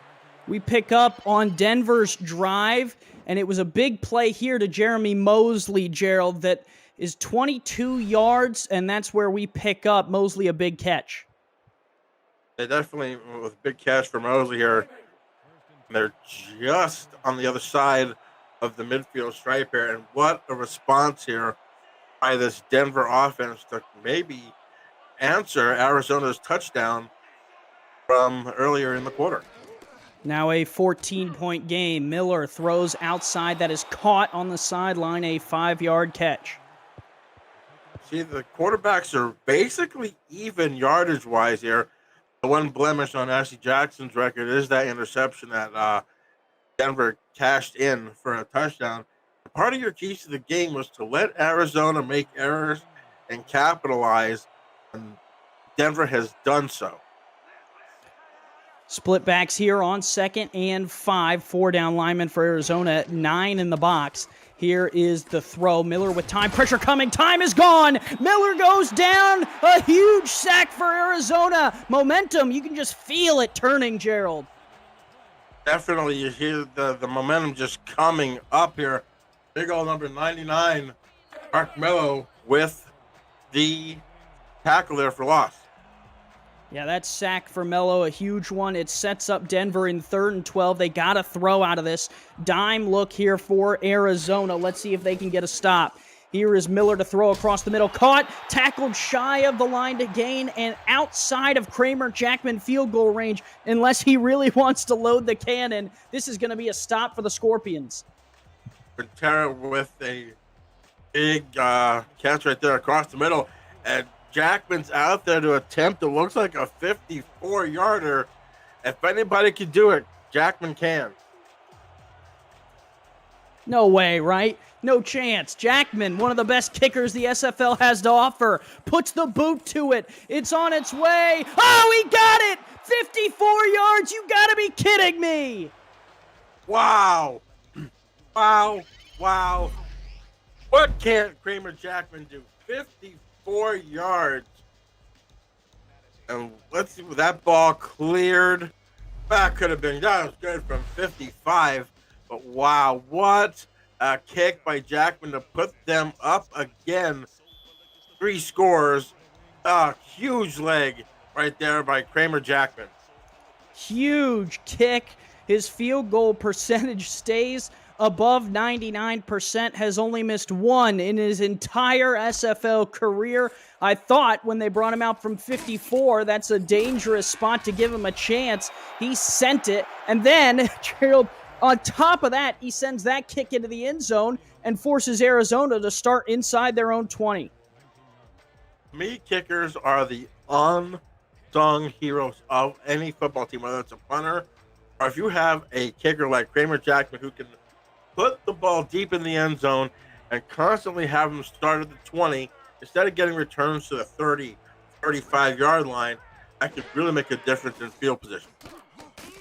Flip out of the backfield. Moses spins. Moses 2 spins, picks up 7, and let's send it to the SFL studios for a game break. Thanks, Andy. Mike, Los Angeles finally on the board. Yeah, Cam, Los Angeles was slow out of the gate early in this game, but as you see here, Robert Johnson going off right tackle, breaks a couple of tackles, goes 51 yards for the score, gets LA back in this game, Florida up 10-7. That game near the end of the first half. Back to Andy, Gerald, and the crew in Phoenix. Tight battle there in Florida. Tight battle here in Arizona. These Scorpions not going away. Gerald, they scored on the opening drive to start this third quarter. They're trying to do so again on their next one. A great run there by DJ Moses to get the first down. It looks like Arizona has now found their offensive footing. 5 wide against man. Here are some slants, and the throw is bobbled around and incomplete. Lots of players had opportunities at that one. Matt Papineau, one of the white shirts there. Luckily, that ball fell to the ground incomplete. That could have been the second interception thrown by Ashley Jackson. Falls harmlessly to the ground, brings up 2nd and 10.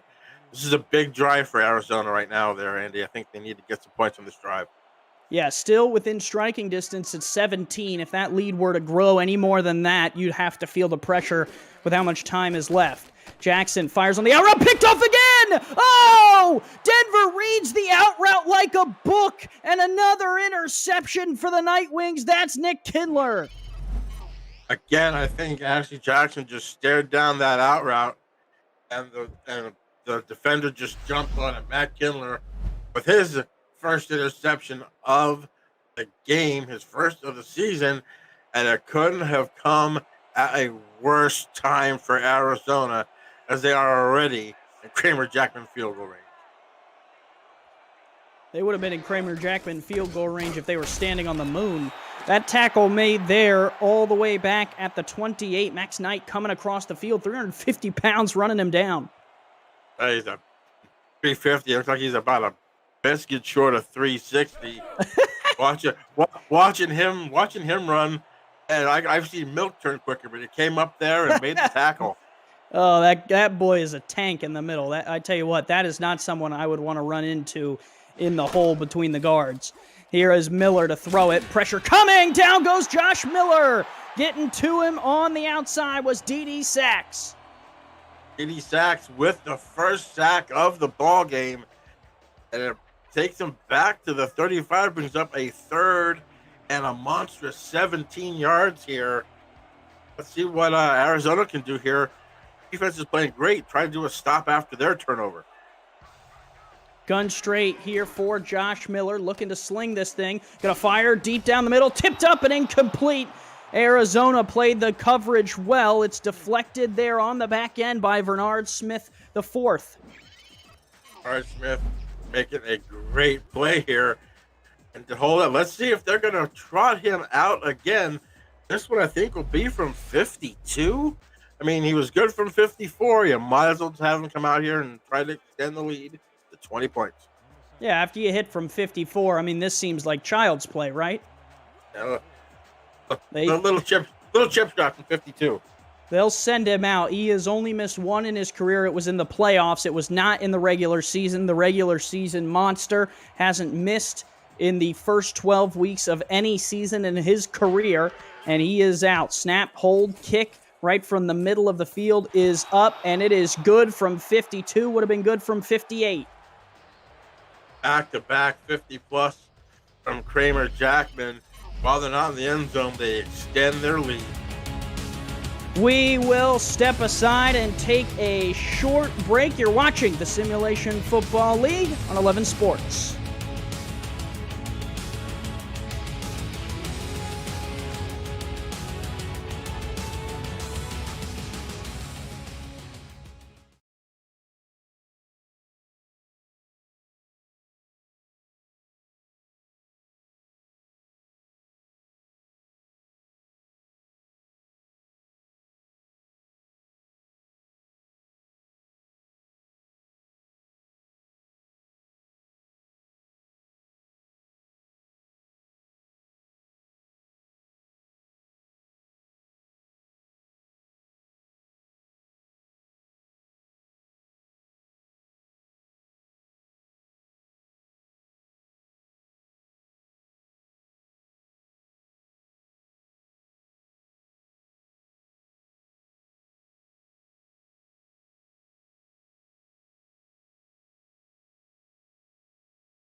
Back here, Phoenix, Arizona, a 20-point lead for the Denver Night Wings. And Gerald, Arizona going to get the ball back here after Kramer-Jackman, adds another field goal. McCall elects to bring it out across to the 20-yard line. 2 drives this game have been picked off by Denver, Gerald. Their defense showing up. You see there, number 1 in the SFL in yards per game and points allowed per game. They're over that now with the 10. Right now it's 196 total yards, so they're just about right on pace for the 256. But just a stingy overall defense here for Denver. 3 wide here for Arizona. They'll give Moses, and he is bottled up in the backfield and dropped. Coming off the edge there to make the play for the Denver Night Wings was Echo Love. Echo Love showing no love there to DJ Moses as it comes up for a loss of 1 and 2nd 11. They can't afford to be running this football right now. They got to put the ball in this game in the hands of Ashley Jackson. Trips tight. They've thrown 2 picks out of this formation, looking to throw it again. They'll sling on the out route. That one is caught for 7. It'll bring up a big 3rd down. That was a different play. As you see, Donnie Hands right there coming down with the catch. Both of these Hands brothers have had an amazing season right now. Coming into this game, they had 40 receptions, 4 touchdowns, and 519 combined yards. And if you want your pass to be caught, you're in good hands with both of them. 3 receivers wide. Nickel look here out of Denver's defense. Here is Jackson going to sling on the deep ball. Cut! See you later. 15, 10, 5, 6. Touchdown for the Scorpions. Big play. Giacomo Jones finds his way behind the secondary of Denver. Or Hands, I am sorry, I have the wrong roster here. But Donnie Hands, as I was just mentioning Hands, and then I did that. Huge catch. Just gets behind the defense and absolutely gets behind Nick Kindler. And Donnie Hands with a great touchdown here for Arizona. And Arizona's right back in this game. They're just not going away. Yeah, just what the doctor ordered for the Scorpions. And Gerald, Denver's defense has been playing this man coverage. The quick outs for Arizona have not worked. They have been picked off. So Ashley Jackson says, hey, I can throw a nice rainbow over the top. And Eddie Gage says, you know what, load it up, let's fire it. And Donnie Hands is there for 6. Arizona adds the extra point to make it 7, and they are right back in this game if they can get a stop. As you see, the Hands brothers, like I said before, 40 catches, 519 yards. Now make that 5 touchdowns on the season. They're now combined in this game for 5 catches for 159 yards. That big one, the 73 for Donnie Hands.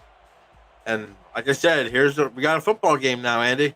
True, and you got to be honest, Gerald. 17 points against this tough Denver defense. I mean, that's a win. They've only been giving up 8 points per game to this point, so to give up 17 here a little bit late in the third, I mean, that's a win. So, now Josh Miller will come back out, one of the better quarterbacks in the simulation football this year. 77% completion percentage this season. 2nd in the SFL with only 3 interceptions, leading the way for Denver. It's been all about McChesney, but Miller has played clean. Drops back on 1st down, dumps to McChesney, and Gerald, that's a big reason why Miller has been able to play so clean. Yeah, as you see, 77.7 completion percentage this season, actually ahead of the record set by Mike Dazzo back in season 13 at 77.2. But right now in this game, he is at 86.4, so he's actually exceeding that amazing stat, if you can believe it. Whew. I want to thank our stats team, Mark Mello and Stephen Hacker, for doing a great job with what they can tonight. This carry by McChesney goes nowhere. Blown up, Gerald. Max Knight. This dude is everywhere. I gotta love the big guy. Just everywhere on this field tonight. Comes up with a big tackle for loss right there. It's going to bring up 3rd and 9. Right now, momentum right now is wearing the red for Arizona. 3rd and 9. Miller in the shotgun. Gun straight. Going to throw. Pressure coming. He bumps once, fires, and it's incomplete. Batted around, but it falls to the turf. Was trying to find Giacomo Jones, and this Arizona defense gets a stop. That touchdown, that long touchdown pass, Donnie Hands seems to have rejuvenated this Arizona defense. Gets a 3-and-out on the very next possession, and it's going to put Denver's defense back out on the field. And they have to be reeling right now, not only giving up 17 points, but getting beat deep over the top, as you mentioned. Max Knight, a big contributor there on that drive to that stop. Coming into the game, Gerald only had 9 tackles, 1 sack, and 4 tackles for loss. It feels like he has doubled all of those numbers just this evening. It reminds me a lot of Vince Wilfork. And now their Arizona offense will take over, but not before we get to a game break back at SFL Studios between LA and Florida. Cam, take it away. Thanks, Andy. Mike, LA had 19 passing yards in the first half. It's not getting any better in the third quarter. Yeah, this defense has been stifling Cam. As you see here, a tip ball, and then Evan Carroll comes down with it, and Florida holding on to a slight 10-7 lead. Somehow, LA is still in that ball game. Back to Andy, Gerald, and the crew in Phoenix. And still in this game is the Arizona Nightwings Arizona Scorpions taking back over on this drive. The Denver Nightwings on top of them at the current moment. Minute to go here in the third quarter and a whole fourth quarter ahead of Gerald Giudice, and I am Andy Hamilton from Phoenix, Arizona. 70 degrees tonight. And Ashley Jackson will dump out to DJ Moses. Oh! Popped! What a crack there by Dede Sachs. Oh, my gosh. What a hit. What a hit there. I believe that was Echo Love. Oh, showing no love again to DJ Moses. DJ Moses has probably seen stars after that hit. 5 wide here on 3rd and 9. Plenty of stars out this evening. Let's see if Ashley Jackson can make one here on 3rd down. Tipped up and picked! Taken away by Denver! Matt Papanow on the deflection has his 2nd interception of the night, and he is Denver's most brightest shining star. The pass was deflected here. Who got their hands on it was Bernard Smith that got the fourth. He got the hands up there and deflected, and it falls in the hands of Matt Papanow. Oh, again, I missed with the wrong call, but either way, it's a turnover for Arizona, and they wasted great field position that they had in the game. Papanow, his 14th interception of his career, has the 2nd most on this Nightwings defense, only behind Josh Vasquez. Flip out to McChesney here on 1st down. He picks up a couple, and a little frustration there out of the Arizona defense as they hit him hard. Yeah, Arizona's defense has got to be kicking themselves. Like, we just gave you the ball in fantastic position, and then the 3rd interception cost them. That'll take us to a short break. You are watching the Simulation Football League, and we will be right back.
Back here in Phoenix, Arizona, Andy Hamilton along with Gerald Giudice, Stephen Hacker, and Mark Mello joining us in the stats truck for tonight's game between the Denver Nightwings and the Arizona Scorpions. 11 minutes to go, and Jared McChesney will open us up with a first down carry.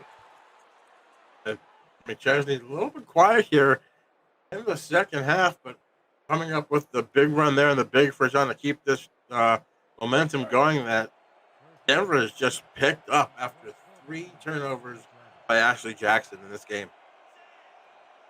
2 backs in the backfield for Denver. They hold on to a 13-point lead. Here is the give right up the middle. McChesney does a little dance, has the first down yardage, and a little bit more. Mills leads the way. Again, great blocking by R.E. Mills, and that offensive line featuring Benazzi and Ryan just unbelievable. Like you said, that run just puts him over the 100-yard mark. And right now, Denver just has all the momentum, and if they could score any point, they're already in Jackman field goal range, and it'll be a 50-yarder, but they're already in field goal range here. A touchdown would just probably be the final nail in Arizona. Flip out here. McChesney will go out of bounds. Usually, Gerald, the D in Desert stands for defense, but tonight, so far, Jared McChesney in this offense has been moving fast. As you see, Everett Garrison, career SFL, 6 interception returns for a touchdown. You have the ageless wonder, Eddie Gage, here with 69 career interceptions. As a team, they have 12 touchdowns in their career, a return for a touchdown, second to only Louisiana with 17. Flip out, McChesney again. That time ran down on the defensive side by Mark Mello.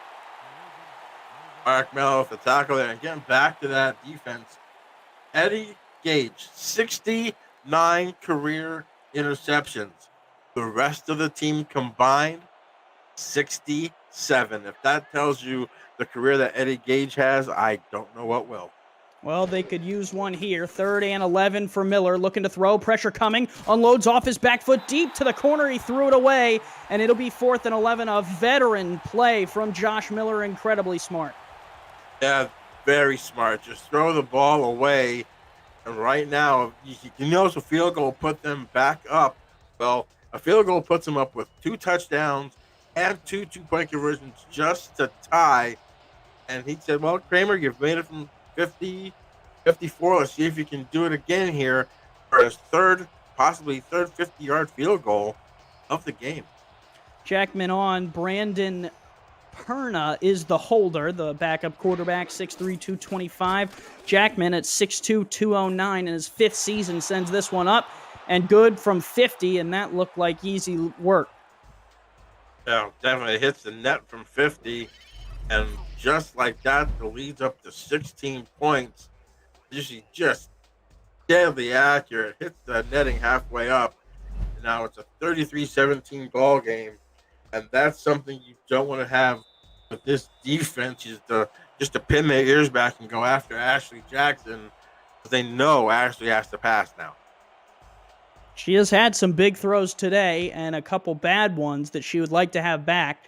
If she can get a couple of the big ones going, that would help. McCall will bring this one out across the 20. McCall, nice return out to the 24. Tomorrow on For the Fans Network, the 3-0 St. Louis Gladiators are off to their best start in franchise history and host the unbeaten Vancouver Legion in a huge matchup of 2 old franchises. Lone Star tries to right the ship and starts the doubleheader against Jacksonville. Bonus coverage includes London, Baltimore, and San Diego, Carolina. Coverage starts at 4:30 Eastern. The SFL on For the Fans football season is only just beginning.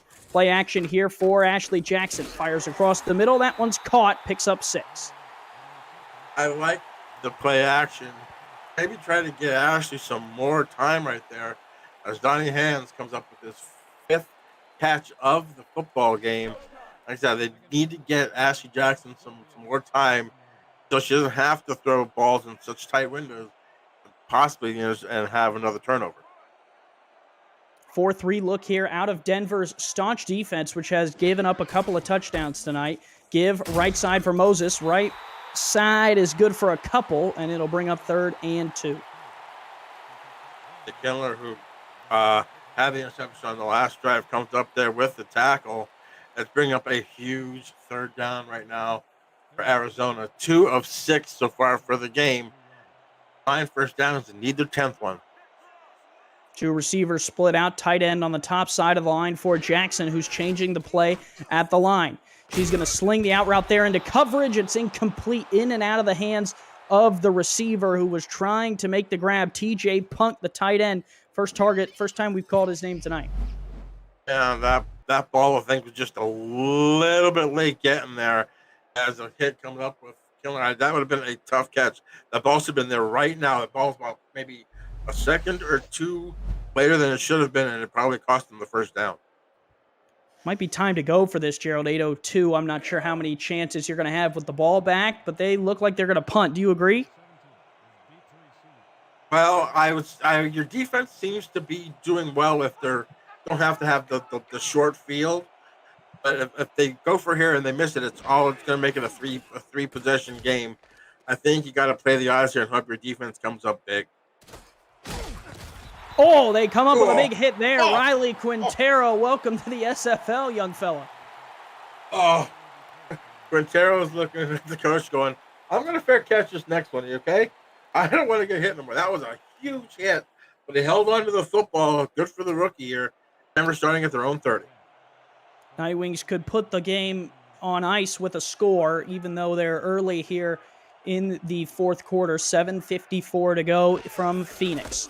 4-3 look, give to McChesney, and he will pick up a staunch 7 yards. Sector 6 is the official apparel provider of the Simulation Football League. You can visit sector6apparel.com or our website at simulationfl.net for replica team jerseys and completely customized jackets, flags, t-shirts, and plenty more that help each SFL team stand out from their opponents. Get the gear the fans wear with Sector 6 and the Simulation Football League.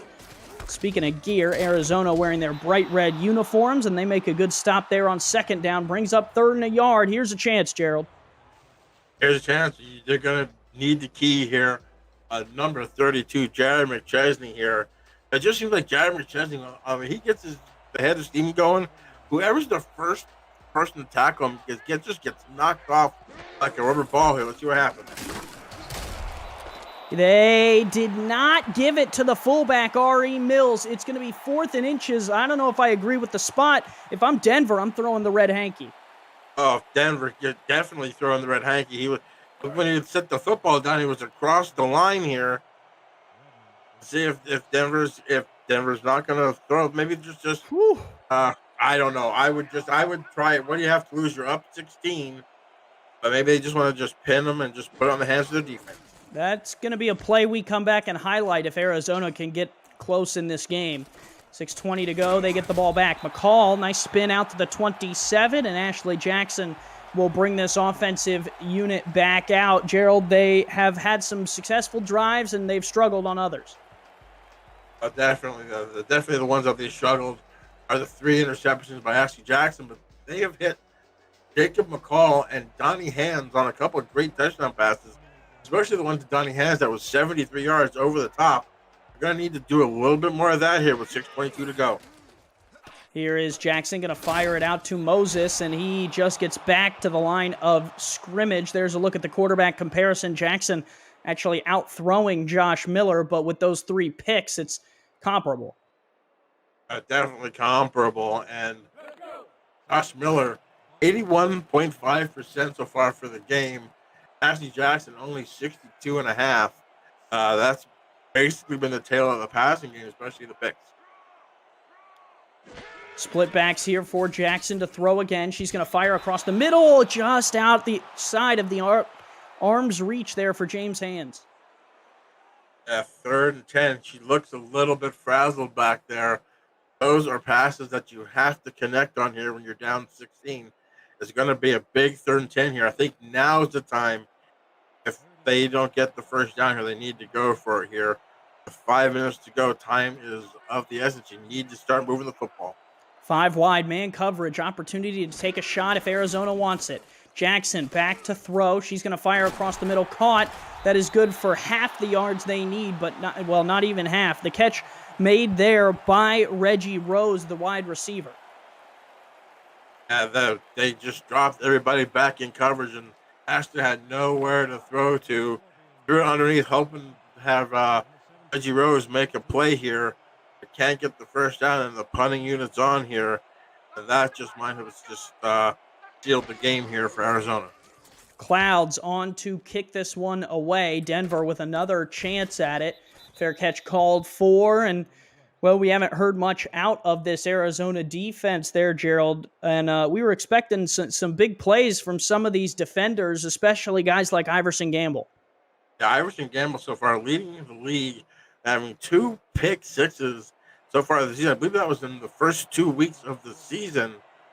But the veteran Josh Miller has basically not really targeted him that much. Has just been very protective of the football. That's a good throw there. Picks up 9 off the back shoulder. Jones makes an acrobatic catch right on the sideline.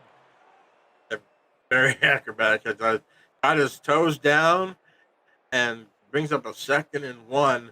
And this is going to be the drive here, I think. Whether Denver scores, if Denver scores, it's over.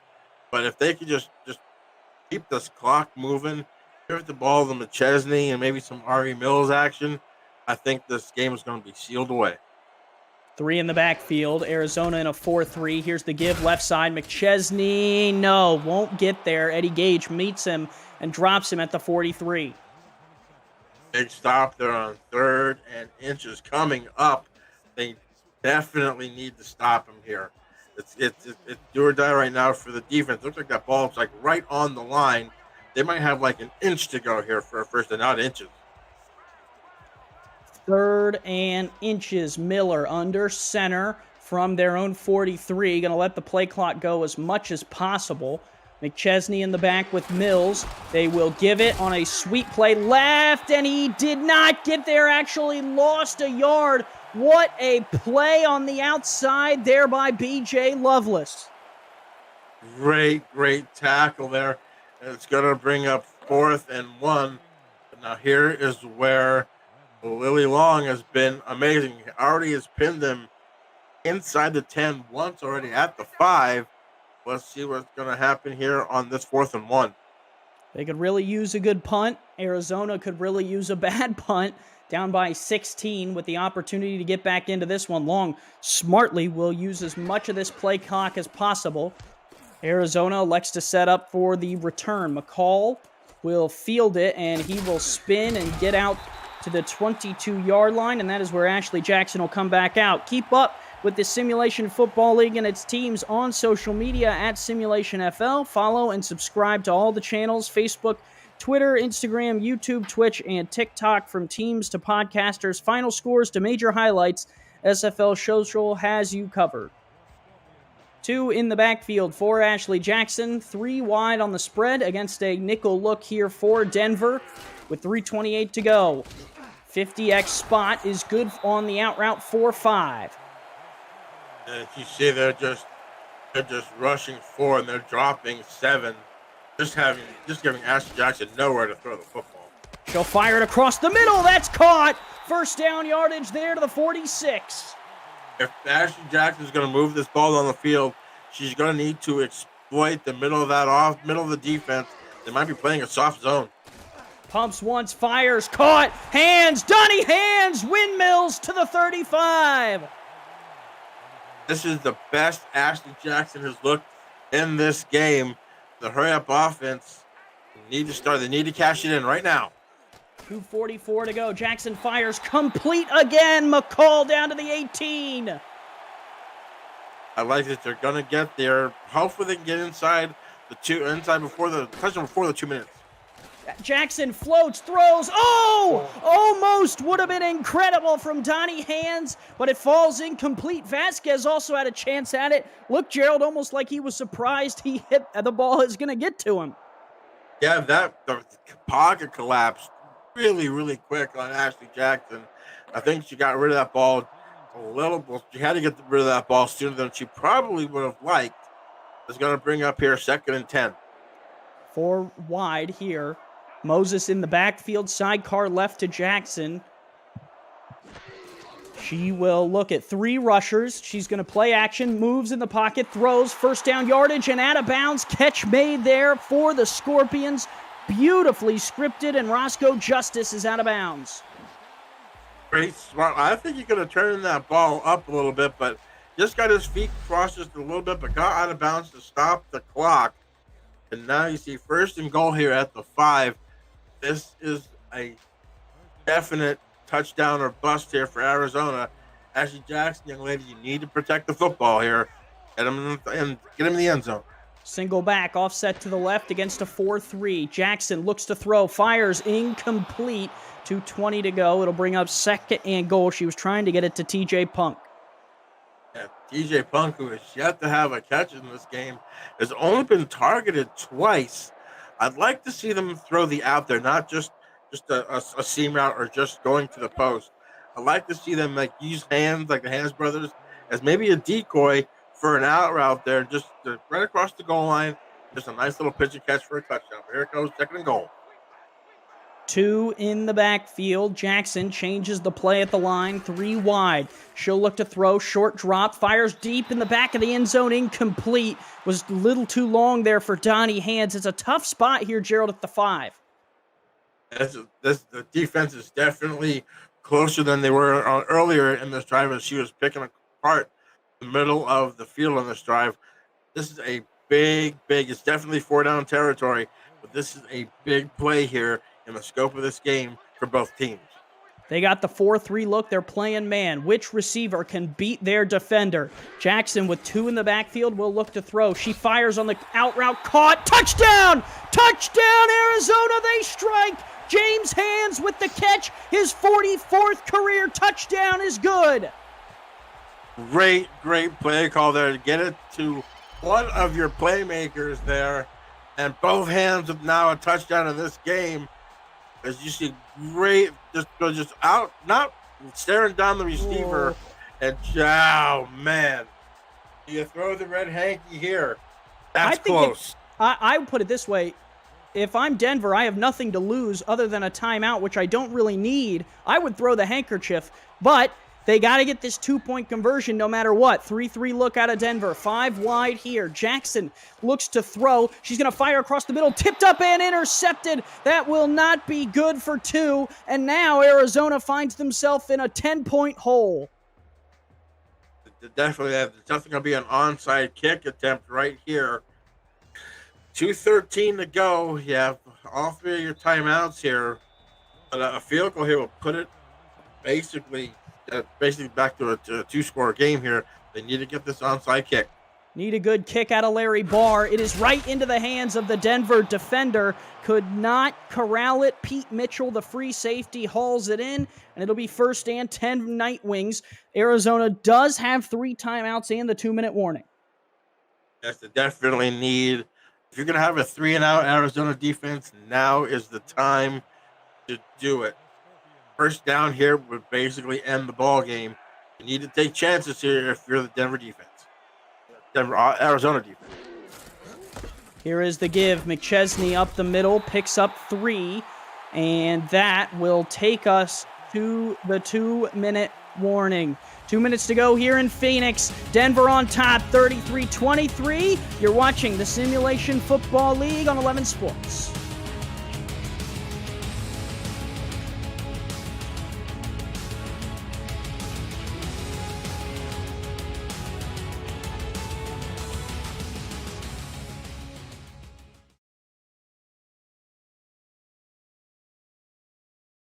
We have had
Back here in Phoenix, Arizona, Andy Hamilton along with Gerald Giudice, Stephen Hacker, and Mark Mello on stats. Cameron Irvine producing the game in the truck behind us. 2nd and 7 for Denver from the Arizona 38.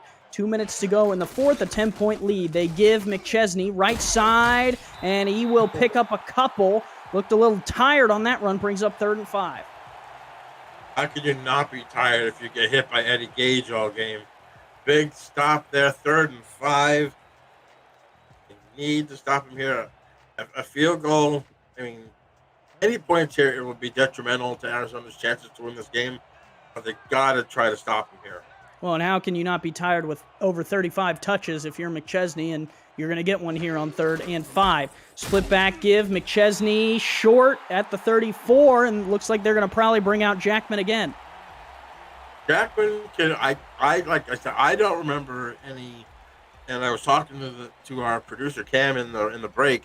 I don't think I've seen 4 field goals by a player of 50 yards in a game. This could be history right here. There's going to be at least a 50, if not a 51-yarder. Jackman will line it up. The holder will line up here at this near hash on the right side. Arizona down by 10. Their defense has a stop. Jackman will send it, and it has the distance, and it is good from 50 yards, 36-23. And Gerald, that's all well and good, but the issue for Denver persists that Arizona is 2 scores away from being in this game. Yeah, but the way their defense is playing, I think they have this game well underway. Denver will line it up to kick it off. Kramer Jackman will send it back to Jacob McCall for Arizona. Kick on the way here with 1:49 to go. 1 timeout. McCall will take a knee, and we'll send it quickly to the SFL studios for a game break.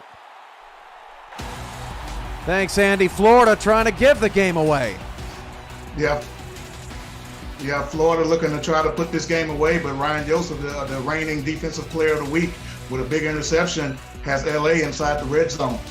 Less than 5 minutes to go on that one. A nail biter will be sending it to Fort Lauderdale at the conclusion of this one. Thanks, Cam. 4 wide here for Jackson. Play action, and she is going to throw the out route. Oh, Denver tried to jump it. Gerald, that would have been something. Yeah, but that ball was well out of bounds here. 2nd and 10. You need to throw the ball north-south here, not east-west, even though you are trying to get it in the hands, no pun intended, of Donnie and James and McCall and Punk. You can't do it for 6 yards. You have to gain big chunks of yards here quick. Only the 1 timeout. They would have to get the onside kick no matter what. So really, the clock is not as much of an issue as getting in the end zone. Punk with the catch. Now hurry up. 3rd and 3, using that middle of the field again. Ashley Jackson did that on their last touchdown try. Let's see if she can do it again. Single back offset to the right. Going to throw. Out route there is caught. 1st down yardage from McCall. Can't do these 6-7 yarders. You got to get the ball north-south, and you have to try to put it in there somewhere. Out route caught again. McCall. It's almost, Jared, like they don't have any other play here. This is the formation that they're stuck in right now in the hurry-up. Yeah, it's not a good thing here. You need to try to get out of bounds and give credit to the Denver defense. They're tackling them inbounds.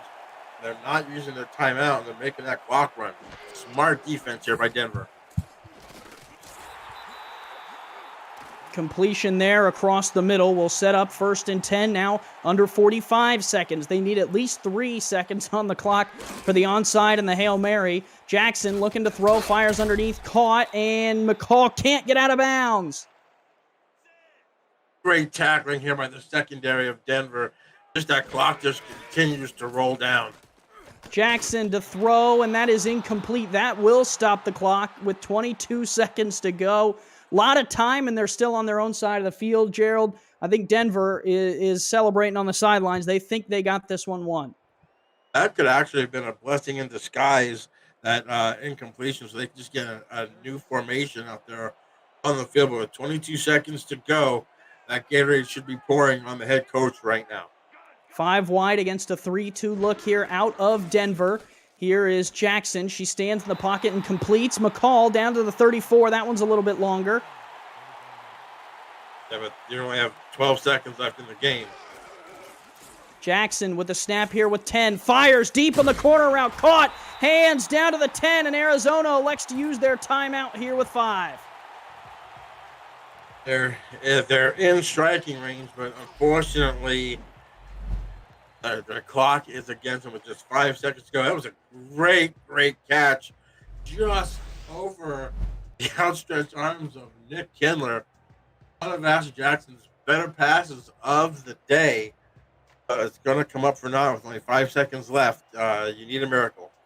3 receivers wide. You got to score here on this play, and you got to score quick against a 4-2 look out of Denver, playing goal line defense here. Just trying to keep Arizona out of the end zone. Jackson making sure everyone is just about as ready as they can be. Tight end here, Punk on the bottom of the line. She will throw. That is caught, and no! Denver keeps Arizona out.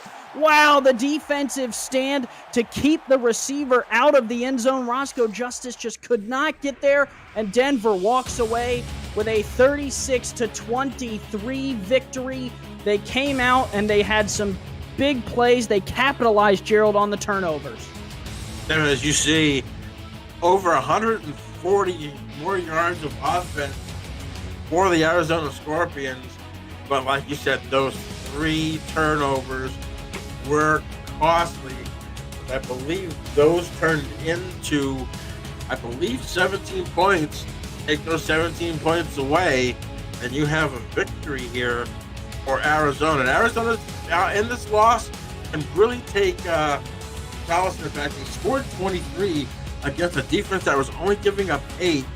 So back to the drawing board for Arizona, and if you're Denver, you're going to go to 4-0.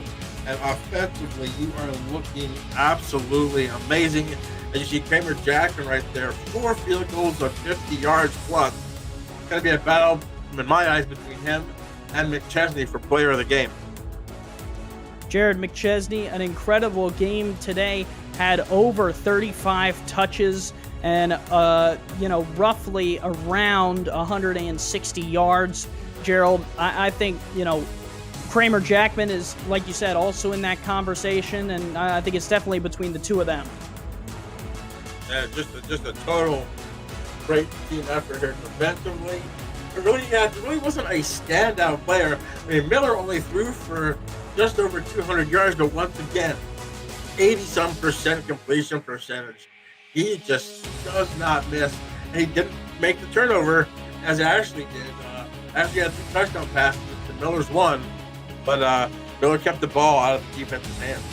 Matt Papanow, 2 interceptions, might be also a sneaky one that you almost could keep in your back pocket there, Gerald, with just the way that this game went. His 2 turnovers almost, you could argue, made the difference themselves, right? I can't remember exactly how many points were off of those. It was at least 10, if not 14. And that's almost your difference in the ballgame. So Papanow could be a sneaky one, although I think between Jackman and McChesney, you're going to find one here as Denver moves to 4-0, a third of their way through their calendar regular season, Gerald. And to be undefeated is huge for these Nightwings. They've won a championship before. Trying to get back there, and a 4-0 start is a really good way to get moving. Your player... Sorry, Gerald. Your player of... No, I was just going to say the player of the game, Jared McChesney, 124 yards on 26 attempts, add 50 receiving yards, and the 2 touchdowns. Well, for Gerald Giudice, I'm Andy Hamilton. This has been a presentation of the Simulation Football League. Denver moves to 4-0, beating Arizona. We'll now send it over to Fort Lauderdale for the conclusion of Los Angeles and Florida. We'll have to see what it is. And Eric Hammer, the linebacker, is down. One of the key pieces to this Florida Storm defense is now down in the driver there. We're going to need him the most. Oh, I think his helmet collided with Ryan Davidson. Oh, man. Well, let's see what the thing is. It's going to be clipping on... Oh, it seems to be that they're going to be offsetting penalties. That it will, and it's going to be against the Lycans, and the Storm are going to accept. Hello to all our friends who are coming in after that Denver-Arizona game. 36-23 the final. Denver keeps storming along.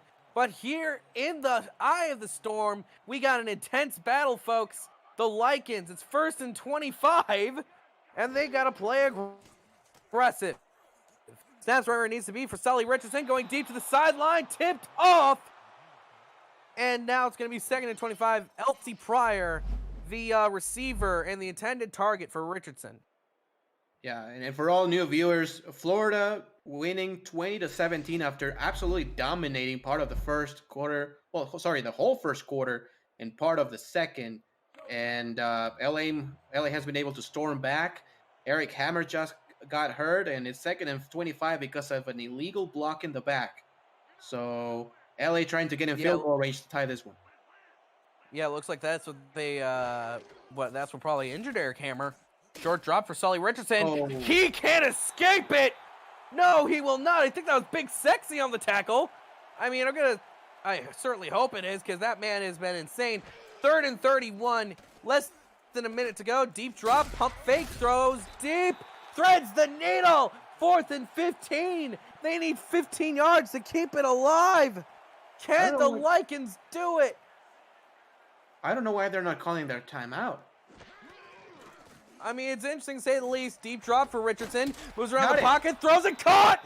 1st down for the Lycans. Still holding on to that timeout. What a throw, what a catch. I can't believe it. And 1st and 10. Ball on the Florida 36. Short drop for Richardson. Throwing it, and it's going to be tipped away, incomplete. Tip was made by the corner, Evan Carroll. And Ryan Tobin. That was wild. I mean, trust me, teams do not have many plays that can go 15 yards, man. Like, on the playbook, you don't have many 4th and 15 calls. So, great job by LA dialing it up at the most opportune time. And he got about 16 and a half just for a 1st down. Just what they needed, and not a single yard more. Sully going towards it, picked off. That's ball game, and the Storm are looking to run it back the other way. He is in open field, down the sideline. Touchdown, Storm. The death blow's been dealt to the team from the City of Angels. Number 27, Ryan Davidson, the man who's been doing so much all game long, wins the game for the Storm. And that's why he's a future Hall of Famer. Most corners just wait for the ball to get in, and he attacks the ball like a receiver. And as soon as that was caught, I knew, man, that was pick 6 going all the way with that speed. Yeah, shout out to everyone in chat also being surprised that one with us. So now the Storm, after a very close ball game, improved to 3-1, keep in touch with Charleston for the division lead in the Atlantic. The Lycans, though, not a bad game by any stretch of the imagination. It's your first loss of the season. But, look, you lost basically by 1 possession to the Storm. That is nothing to really hang your head over. Yeah, no, I totally agree. And, again, the way they were not able to get going on the first quarter, and it took a while in the second quarter, but the way they were able to just stay in the game, other teams, after getting 20 total yards of total offense after 20 minutes of game, a lot of other teams would just have been blown out by 28, 35 points. And that wasn't the case with LA. And I think, if they clean up a couple of things here and there, this is a great football team. It's 3rd and 1, and they're very good for the playoff race. Yeah, next week they head back home to the City of Angels, play host to the Vancouver Legion, who've been just on fire so far this early part of the season. The Storm remain home one more weekend, but the final throwdown is going to bring us to the end of the ball game. Hey Ramos, your Aztecs are heading here next week. could probably use this as a bit of scouting.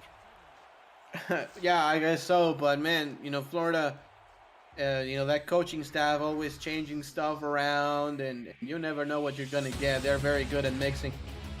I mean, they're gonna take a look at the total numbers, and trust me, man. This numbers look like this because of what we saw in the first quarter. From the second quarter on, this was a tight ball game. Yeah, this one, it had it all. Had interceptions, touchdowns, had a fumble. It was all over the place. Florida's defense, though, came in the clutch, a man down even, without one of their linebackers, and were able to hold on to win this game off the pick six. And just in general, both these teams showing that they are both playoff caliber. I'm going to say this. If this is a matchup in the playoffs, Ramos, I know I'm going to watch it. Yeah, totally. Absolutely. And especially because, obviously we have the player progression and all that good stuff. It's just, these teams will get better. These teams will only get better.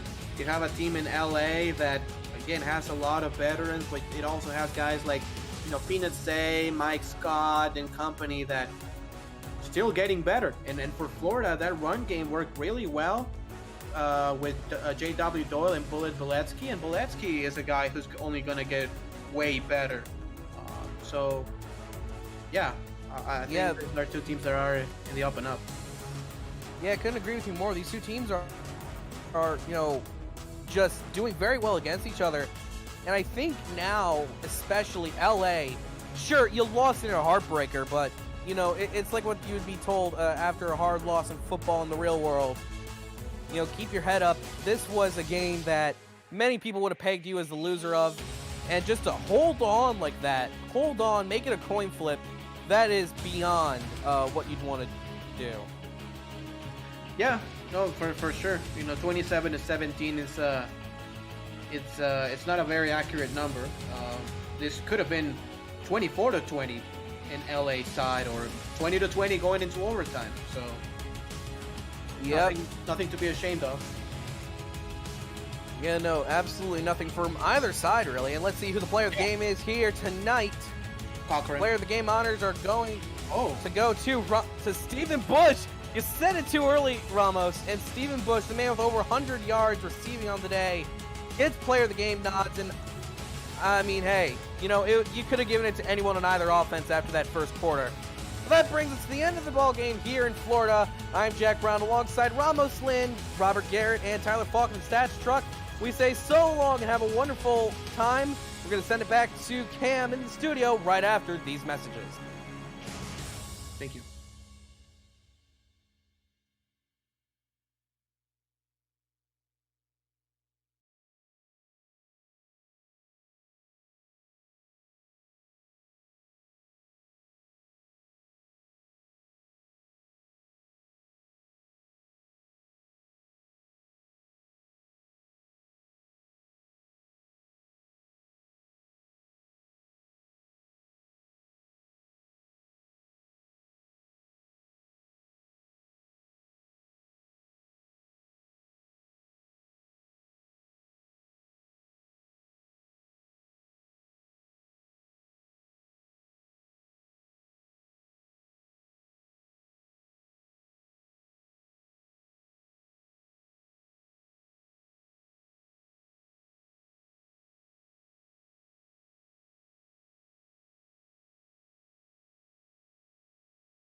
Mike St. Green and Cameron Irvine here with you on the SFL post-game update. Final score from Arizona. Denver wins 36-23. Arizona just too little too late. They get tackled at the goal line with 1 second left, and I thought that literally defined the game right there. Yeah. As I mentioned at halftime of this game, I felt like Arizona did have, were still in this game and had a chance to come back in this game if they can control the line of scrimmage in the second half. And actually, they did. Got a very big half out of Ashley Jackson in the second half. Donnie Hams had a big game, but Denver moved the ball just enough to get 4 big field goals from Kramer Jackman in that second half to help close it out. Tomorrow on FTF, we'll be taking a look at some of the greatest last-minute comebacks, the game-winning touchdowns. We still don't have one in 2021. Thought we could have gotten one in the last minute from L.A., but instead, Florida's defense takes it away, and Los Angeles no longer undefeated. Denver now stands as the only unbeaten team through 4 weeks right now in the SFL.